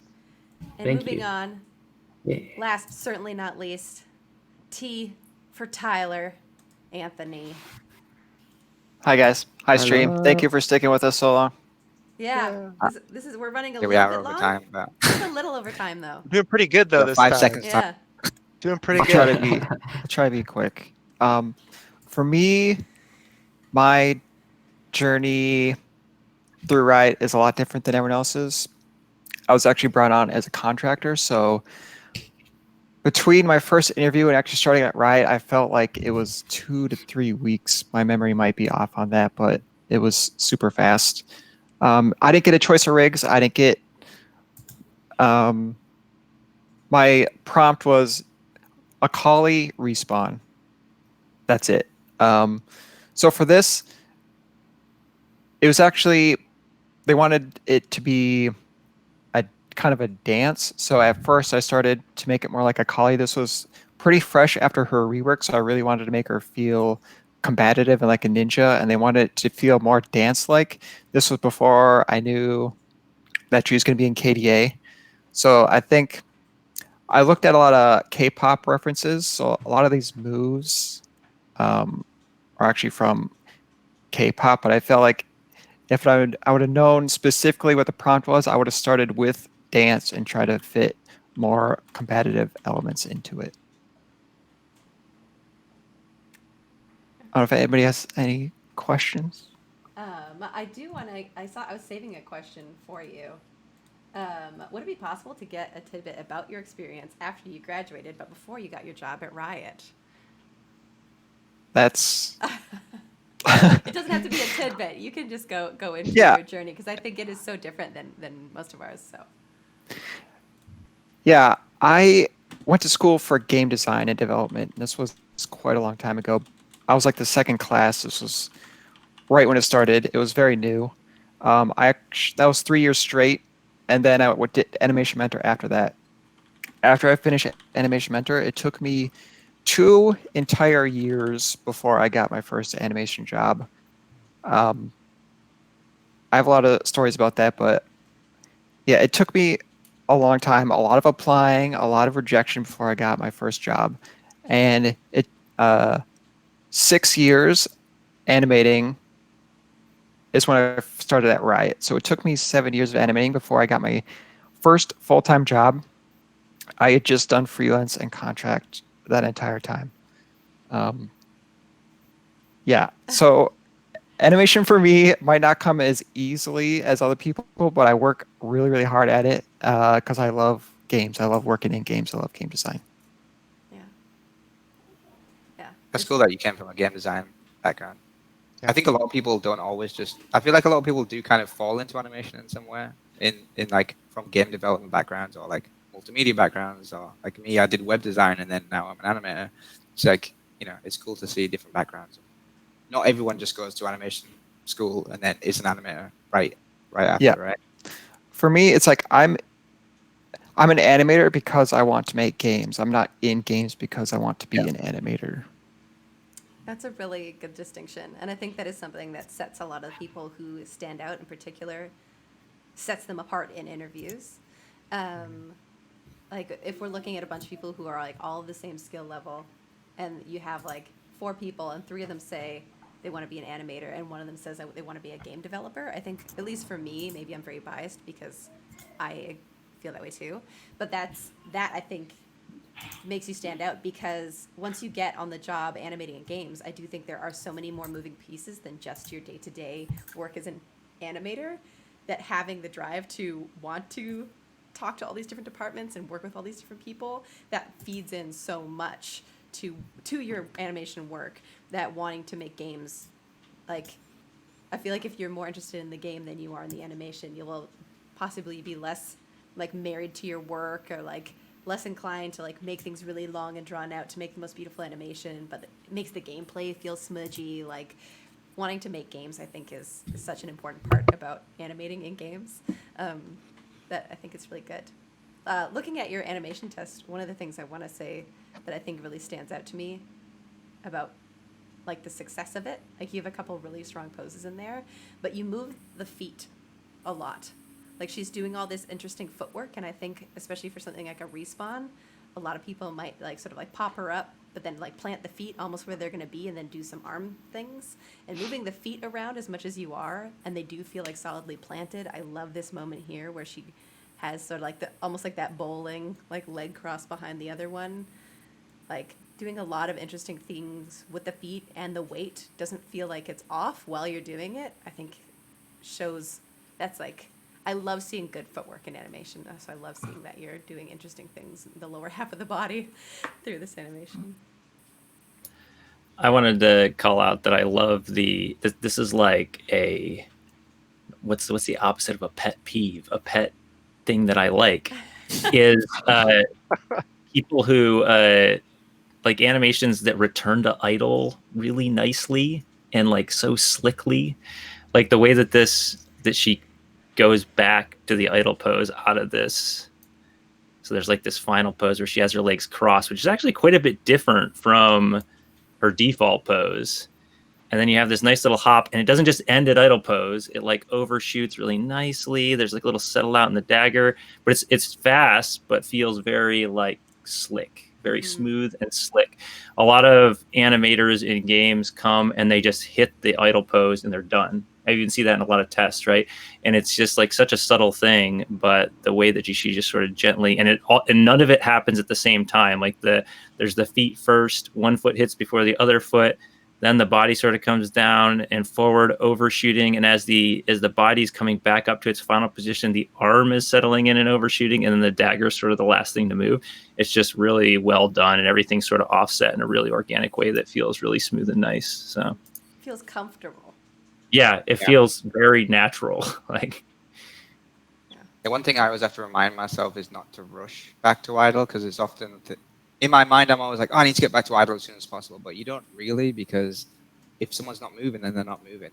You don't obviously don't draw it out too long, but you don't have to just like hit the pose and then you're in it. There's all that time to do that overshoot and that kind of like settle stuff.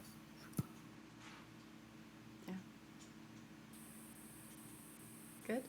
Yeah, this is awesome. I was gonna say, like, Tyler, didn't you also do like something before this? Not for the test, but you did an echo thing, right? I remember seeing that.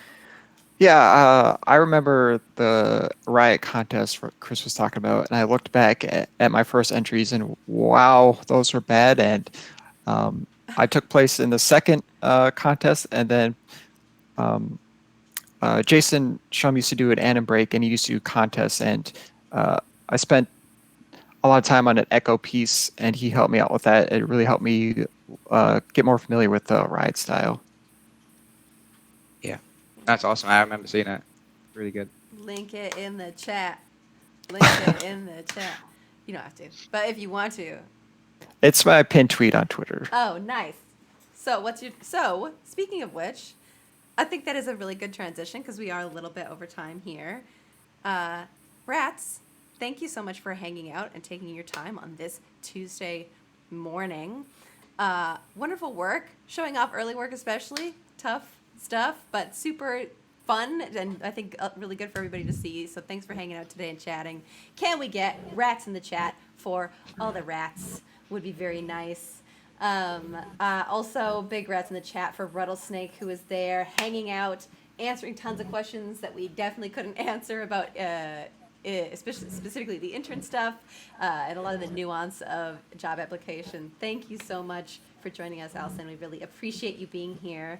And because there was a request in the chat, and we haven't done it for a bit, could we have everybody sort of sound off again with their name, maybe their title, but where people can find you online if they can and they want to follow you. Let's start with Christopher. Hello. Again, my name is Christopher Singh. You can find me on Twitter and Instagram at RiotOmu. I also just started streaming games and some animation stuff on Twitch, which is actually a little bit different. It's called twitch.tv/omukase. One word. Very nice. Thank you, Christopher. Who's next? Thank you. Anyone take it? I'll go. Adam. What else do I need to say? Twitter. I use Twitter. You can follow me on at Anim Turnbull, not Adam Turnbull. Anim Turnbull. Right on. Y'all can. Yeah. Who's next? Anyone. You got it. I believe in you guys. I'm Tyler. I'm at Dr. Flapcheck _ on Twitter. If we didn't answer your questions here, feel free to jump in our Discord. We'll answer them later. Thank you for the Discord call out. We do have AMA section in the Discord. We answer questions all the time, so please join us there.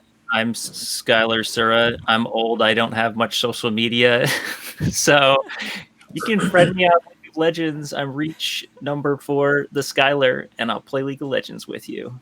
Reach for the Skylar. But you can find I have videos on Vimeo, on LinkedIn. They're all under my real name, so feel free to check those out too. Nice. My name is Matt Johnson. I'm newly on Twitter. You can catch me at MadameAdoJ. Just post it in there again. Yeah. Nice. Hit me up. I am Show. I don't have much of a public online presence. I have a Twitter. I don't use it. SHO_STILO. I also have a salsa TikTok. Show Stilo is my salsa TikTok, where I show people how to make amazing salsa. Or you can find me on League of Legends. Showkeistador is my summoner name as well. Very nice. All right, Steve. Hey, so I just posted on chat about LinkedIn and summoner's name. It's Riot Mini Gulliver. That's the summoner's name. Oh, my name is Steve. Oh. Steve. And I have an Instagram, but that's very personal.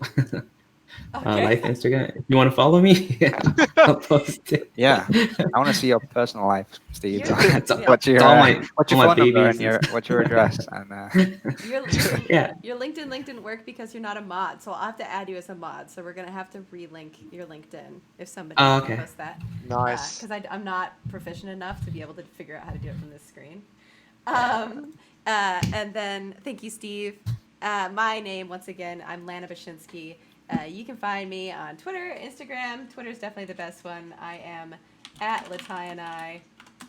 I will post that in the chat from the Rats thing because I'm controlling that right now. At Latiani, you can find me there, LATIENIE. And always you can find us on Twitter at The Rat. We are The Rat, it says, but our name is actually Rat Animators, just like we are on Twitch. And hopefully we'll be back maybe before the end of the year, maybe not, we'll see. But New Year's stream, we'll figure it out. And in the meantime, thank you so much for hanging out with us today.